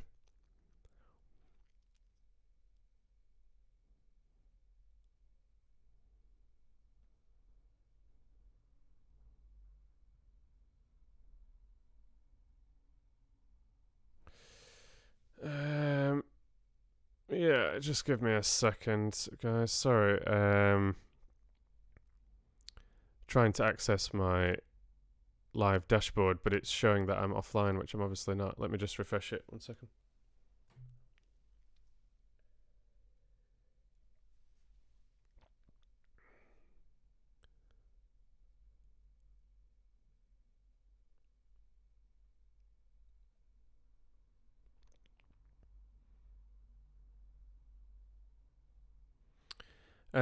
But whilst I'm just fixing things, did we enjoy James Herriot's If Only They Could Talk, the second chapter? I thought it was absolutely lovely.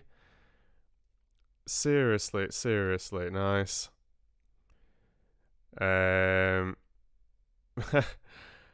Sorry for the disruption in the chat. I've no idea who me1LR7QD is. I've never seen you leave me a comment on any of my YouTube videos before, and I've never seen you in a live chat before. So, thank you for becoming a little Red Fox Book Club celebrity.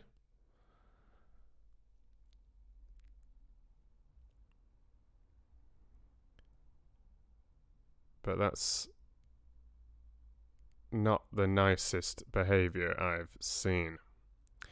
So I really hope you've enjoyed the reading at least. I'm managing to just sort things out slightly. I'm sorry for the spamming, obviously nothing to do with me directly there.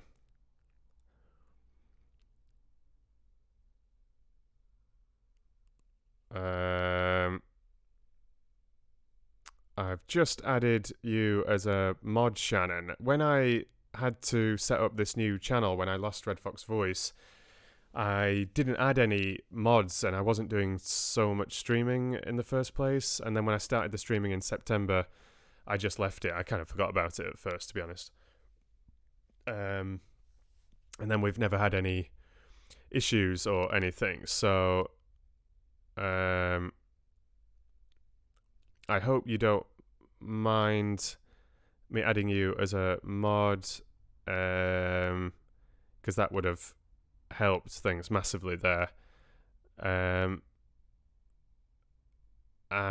I'm just reaching out to Teresa and Miranda just because you're both top patrons of mine, long supporters of mine, and you're very, very, very active on Discord. So I just wanted to ask if, that's what I was asking Teresa, if I could just make you mods as well, just in case there's issues. It's nice to have a little team out there. Yeah, I really didn't think I needed a team, but I mean, like back on my original YouTube channel when I was doing the first book clubs and on redfoxvoice and everything, obviously I used to get pretty big crowds when I was reading Harry Potter live and everything. So I knew that some mods would be really, really, really useful. But thank you, Olivia. That's really, really, really kind of you. And if anybody else would like to be a moderator, please just ask. Like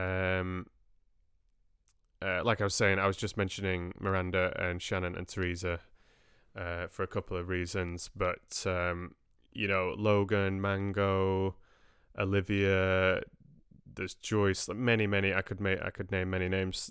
You're very, very active, and Joe's, many others I could name. I'm not trying to show favoritism here.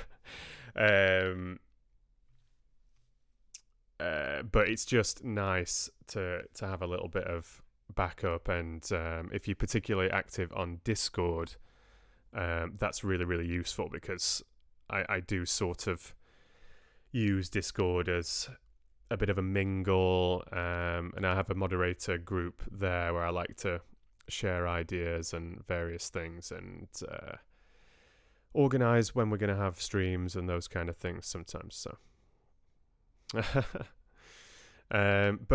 you can always just send me a message on Patreon, or leave me an email or something like that if you're ever interested in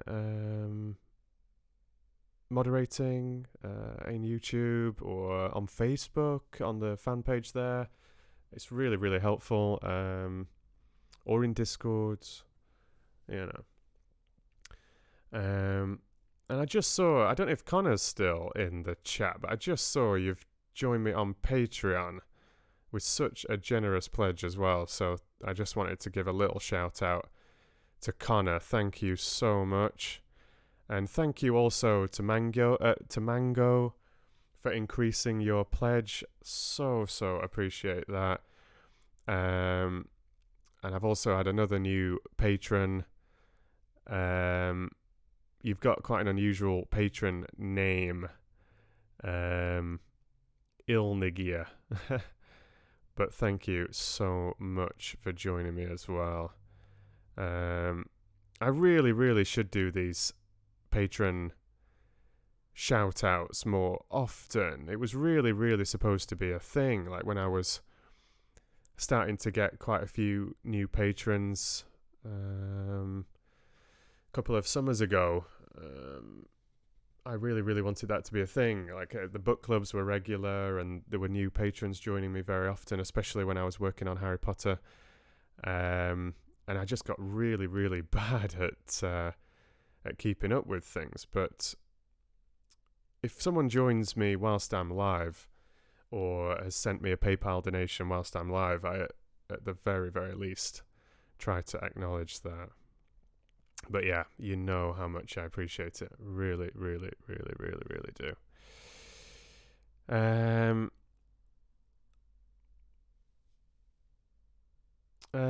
But yeah, you can happily be a moderator too if you would like, Mango.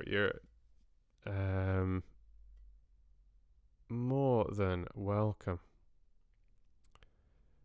Oh, that's really, really cool to know as well, Joyce. Really, really nice to know. I hope you don't mind me calling you Joyce. It's generally just because I found Orinia or these kind of like when it's an unusual name like that, I'm just really, really, really struggling.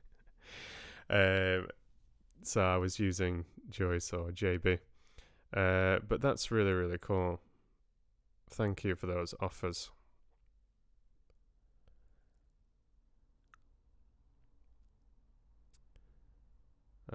So yeah, sorry for the little distraction there. Got me a bit flustered, particularly because at first I didn't realize how long that had been going on, and also, yeah, I've just added you as a mod here, Mango. Thank you. But yeah, I didn't know how long it had been going on, and also because for some reason it wasn't giving me access to those moderator options or anything, so I couldn't even do anything about it. But I figured it out, so there we go.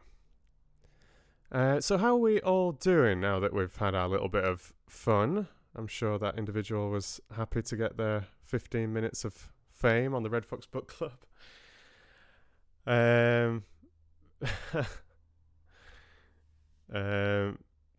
Yeah, honestly, if you would like to mod as well, Katie, you're super welcome.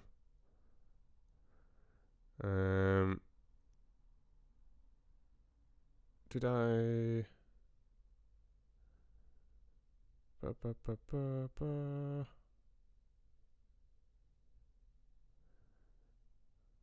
thought I'd added you as well. Yeah.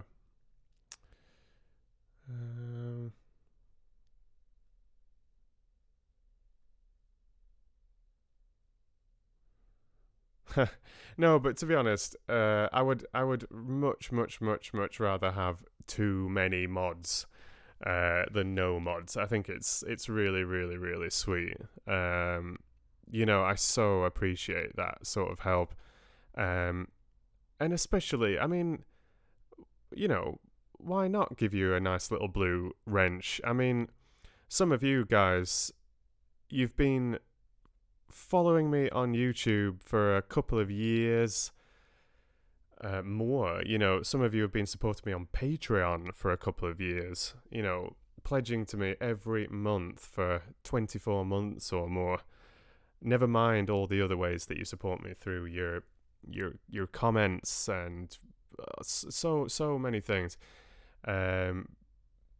Liking all my videos, commenting and sharing things, moral support when I need it, chatting with us all on Discord or being active on Facebook, joining these live streams, whatever. So, join the mod club. You're very, very welcome. And if you're interested in joining the mod squad, as I call it over on Discord, do let me know as well.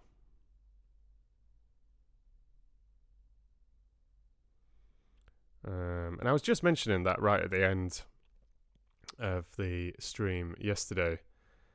Do come and join me on Discord. There's quite a big bunch of us on there, and not everybody can be active regularly, but sometimes people have not chatted for a few weeks, and then it's really nice to see you popping back in again and stuff. So, yeah, if you ever want to join my Discord, we've had this for a long time now.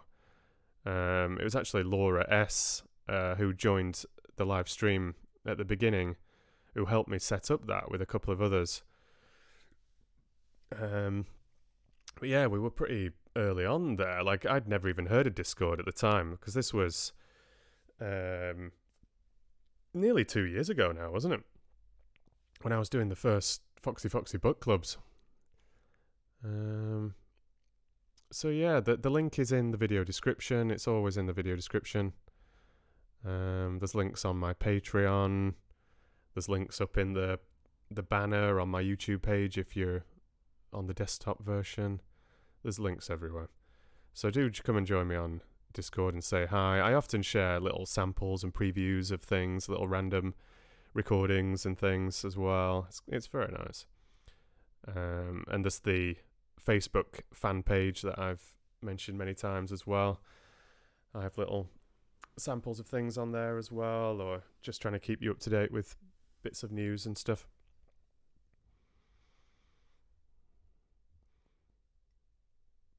Yeah, it is sort of a forum style, really. Yeah, that's very true, Joyce. I didn't see if you'd replied about the whole name thing. Oh, you said no problem, I think. But yeah, some of you are over in the States or Canada, and then we've got various Europeans amongst us as well. I wonder how Kim's doing. I've not heard from Kim for a while. My Aussie mod on Facebook, one of the original bunch as well. Hope she's doing okay. It'd be nice to have an Aussie mod or someone over in the east of the world as well, just to cover all the bases, it's kind of fun. So yeah, I've not just had a little chance to skim through the chat. Oh, that's very kind, JB. Gosh, that's so generous. And I can't, on this particular screen, I can't scroll further back than when Juz was saying that you've reported the Muppet. So I can't just see your chat during the reading. But thanks ever so much for those of you that were sending the kind words. Thanks very much to Laurie and many others. Wolf and Mango, Freewheeling Skeptic and Katie and Mama Fox and Mango. Hope you're enjoying it. Nice to see Teresa still around. Really hope you enjoyed the Tamari Prince chapter we had. Oh, and that's so lovely to hear. Holly, thanks so much.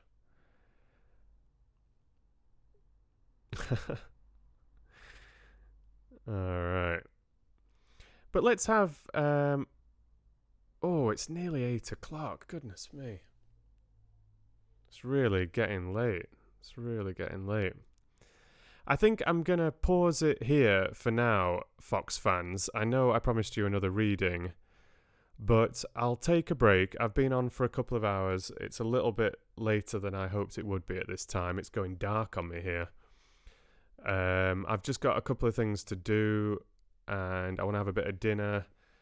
To be honest, I really need a bit of fresh air as well. I've been in all day. And then, depending how the evening goes, I won't make any promises, but there's a chance that I might be able to come back on later this evening. Maybe do a late one around midnight my time or something like that. But I'll just see how I'm feeling, just see how the day goes, or the rest of the evening goes. But if I don't get back on today, rest assured I will definitely be back tomorrow. I think it's been super nice having the Red Fox Book Club back again and seeing you all here and enjoying the readings and all the rest of it. Oh, and thanks very much to Blueberry Pie.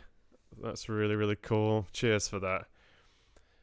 Which chapter 8 are you on, Blueberry? Are you on book 1 or book 2? I would like to know. Yeah, I can't stop talking about that second book of Lord of the Rings. I absolutely loved it. Oh, that's cool, Freewheeling Skeptic over in the Middle East. Not seen Amin for a while. Another Fox fan that's been with us from the start. But she's over in Egypt, I believe. But there's Fox fans all over the place. It's really cool. Quite a lot of you in South America, actually. All over the place. And if you go to my Patreon page, there's a link just on the welcome page for a Fox fans map. And I've not talked about that for quite a long time. But if you click that, you can actually add a little marker to the map, a little pin, and you can show whereabouts in the world you're from. You can be as specific as you want or as general as you like. But it would be lovely just to keep building that because, like I said, I've not talked about it for a long time, and there's many, many, many new listeners since I last mentioned it many months ago. So check that out. As I'm talking about it, I can just try and drop the link in there for those of you that are in the stream that might be interested to add a little pin to the map. There's quite a lot of you on there. I don't remember how many it was when I last checked. Maybe about 130 or so. So it'd be really cool to have some new pins. My internet's working really slowly. Just a second.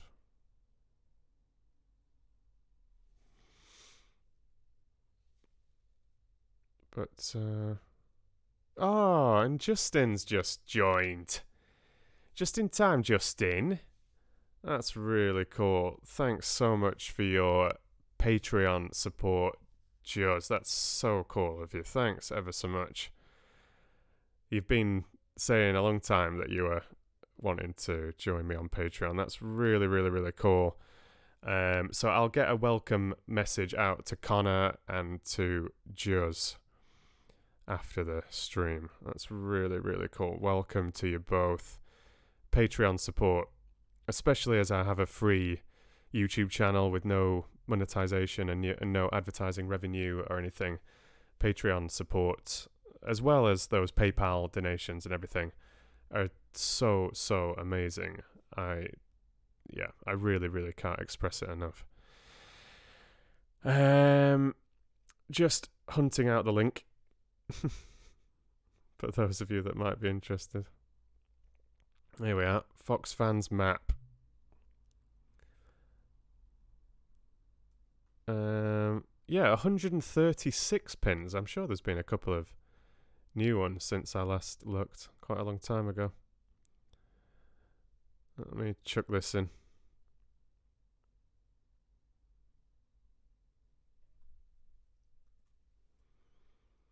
Oh, cheers, Beata. Lovely to have you join. I didn't realise you were here. That's really, really nice. Oh, yeah, you're very welcome, Laurie. It's been lovely for me as well, honestly. It's been really, really, really, really nice. I hope you can join me again tomorrow. I'll try and get on a little bit earlier tomorrow. I'd intended to get on a couple of hours earlier than I did today, but it's just how it goes sometimes.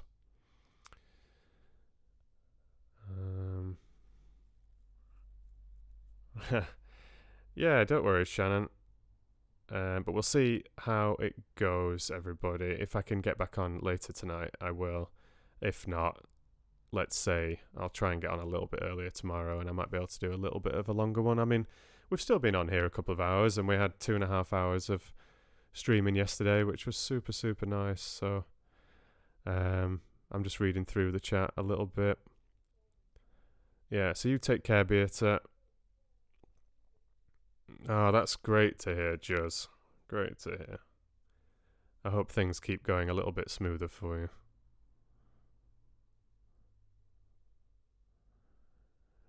I think I've made 4 mods now, Wolf. It's just a little bunch.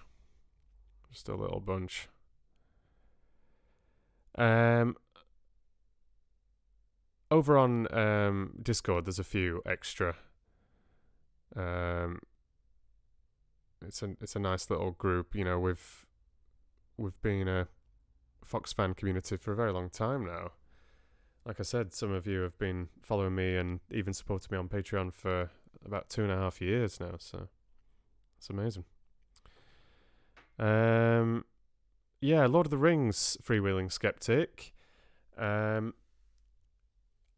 been saying for a while I want to get a few chapters of Dracula under my belt. And obviously if I'm streaming quite a lot at the moment, that's going to take up a bit of my time as well. So I'm not exactly sure when I'll restart The Lord of the Rings for book 3. Give it a few weeks. We'll see. Like maybe in about a month's time or something like that. I don't want to just make any promises, but absolutely, definitely no intentions to leave things anywhere near as long as I did between book 1 and book 2. I had a lot of changes going on in my life, which helped to delay the start of book 2 as well. I didn't mean to leave it that long.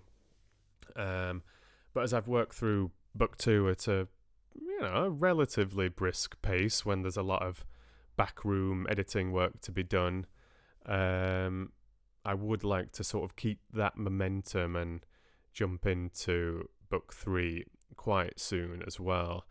Like, I think it's good for consistency. I think there's definitely value to be had from taking a fairly long break in between books as well. You sort of get a bit of a creative break, a bit of distance from it. You can, think over things and approach something in a slightly fresh style if you let some time pass. But just for consistency and sort of momentum, it definitely helps, I think, to keep it rolling, and particularly, I think, to record the chapters back to back like I have been doing over these last few weeks. That's really, really helped me because, like I've mentioned before, back in the day when I was recording maybe 2, 3, 4 different books a week, it was a lot of work to mentally keep jumping in between different authors, different styles, different characters, different voices.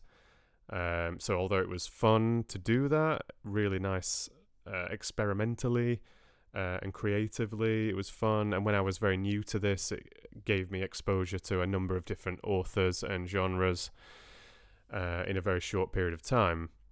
Let me sort of find myself in that way.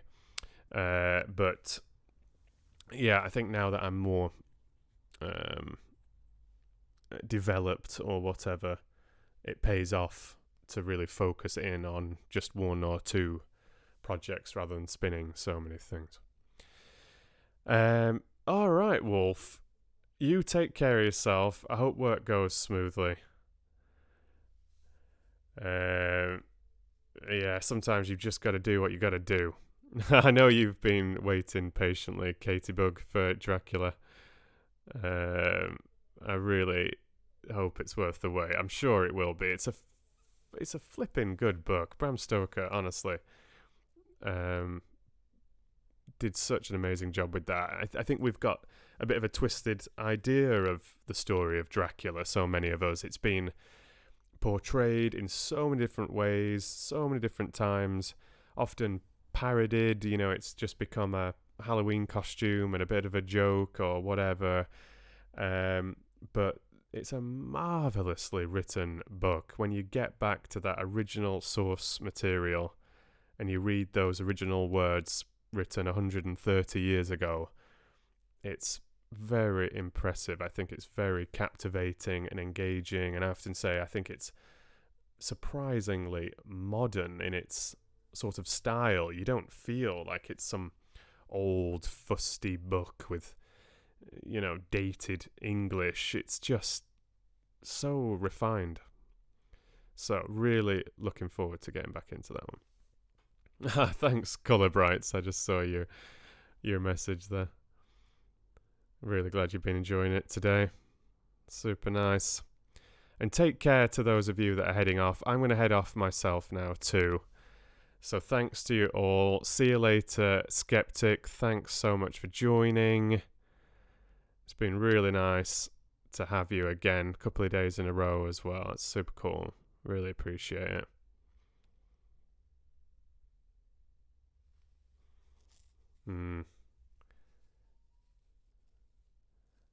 That's really kind of you to suggest, Colour Brights, but no, I've never had any voice lessons or acting lessons or anything like that.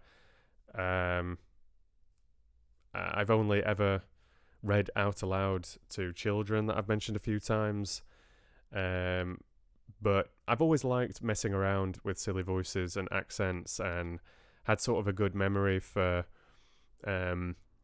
movie quotes and quotes from game characters when I was growing up playing a lot of video games. And a lot of years ago, I just recorded myself reading extracts from little things. And then, when was it now? Like, 4,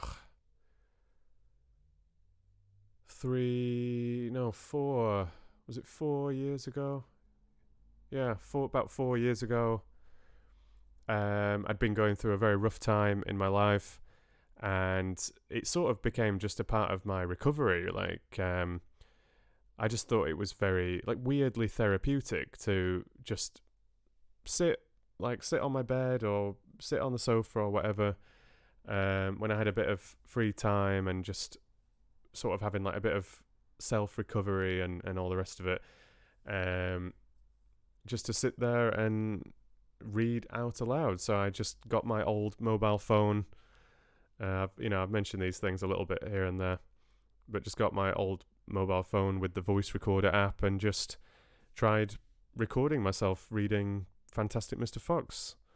And then I tried recording a couple of chapters of The Hobbit, and I'd been trying a couple of other things here and there, and yeah. But I'd had a couple of, like, the first couple of chapters of The Hobbit, that very rough recording, I'd had on YouTube for about 9 months or more. 9 months or a year on my original Stephen Garnett channel. And didn't have a clue what I was doing, no subscribers or anything. And it had gathered just a couple of hundred views. Barely a word, and forgive me for those of you that have heard this story before. I don't know if I've mentioned it, but if I have, I apologize if you've heard it before. But there was one particular person who just sent or left a incredibly nice comment on my old YouTube channel. On my original YouTube channel, this is my third. And just said, "Oh, it would be so wonderful if you'd recorded the whole book, because these first couple of chapters are fantastic."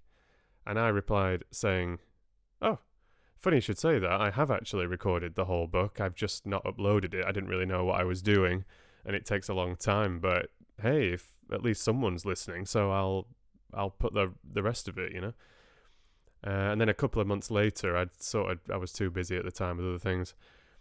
A couple of months later, I remembered it. I'd been practicing with a little bit of Hitchhiker's Guide to the Galaxy and The Guest Cat, and If Only They Could Talk, actually. A couple of other things, perhaps. And spent an entire day trying to figure out how best to upload the rest of the 16 chapters or whatever, with no idea what I was doing in terms of editing or anything like that. Uploaded the rest of The Hobbit, and then views started rolling in pretty rapidly. Some really lovely comments started rolling in rapidly, and I thought, oh, okay, hang on a second, I might have something here. So then I've just been practicing ever since. I read the first 2 staves of A Christmas Carol, and the first few chapters of Pride and Prejudice. Started reading Harry Potter and the Philosopher's Stone. And then those of you that have been with me a long time, you kind of know the story from then. I kind of got a little bit of recognition, a lot of views.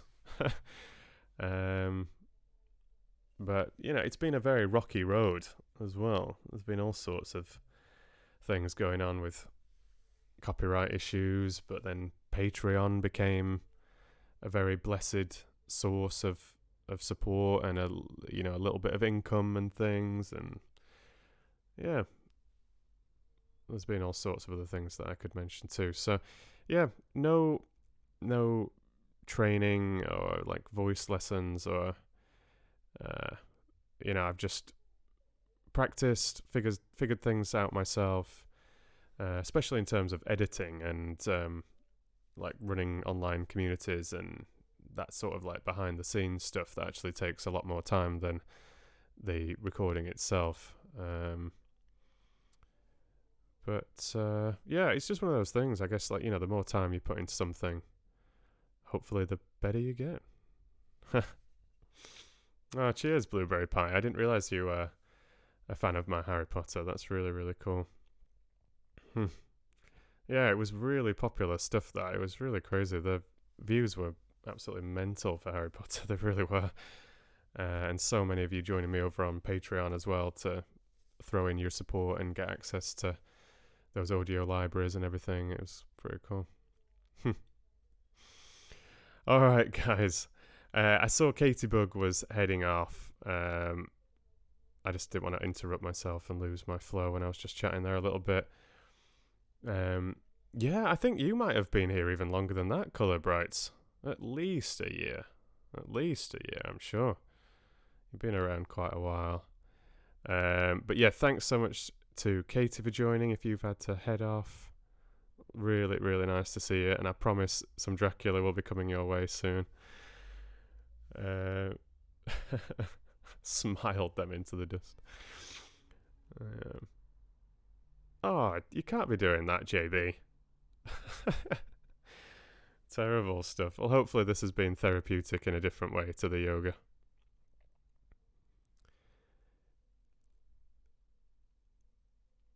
This is the Fox Fans map link again, just in case. I think I did chuck that in, but I was getting distracted. So, all right. Really hope you've enjoyed the reading. I thought To Marry a Prince was fantastic. I really, really enjoyed that chapter. I thought it was super. And the second chapter of If Only They Could Talk, I mean, it's a lovely story as well. I find it really heartwarming and cozy. And yeah, we'll just see. Like I said, if it works for me to join in a few hours' time tonight, I will. But I won't make any promises. But definitely, I will be back tomorrow. I think it's really great having the Foxy Book Club going. Super nice.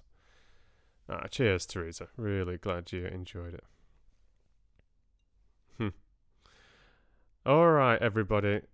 You take care now. Enjoy the rest of your day, whatever you're up to. I hope it goes as smoothly as possible.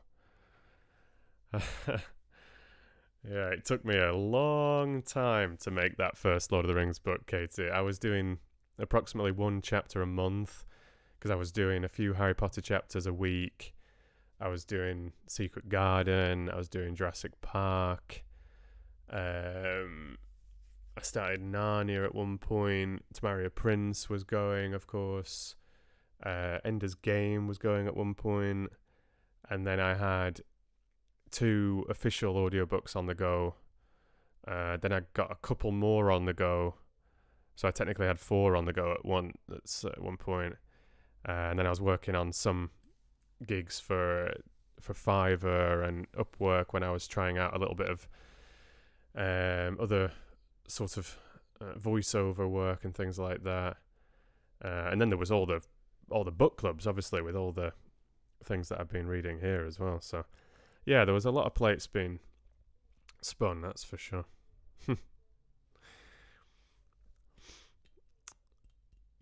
All right. The troll hunt was fun. I'm glad it didn't destroy it too much.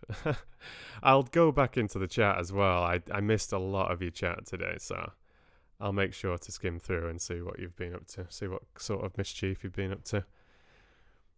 Thanks ever so much, Olivia. Cheers, Laurie. Appreciate it. Thanks, Blueberry. Take care. You take care, Juz.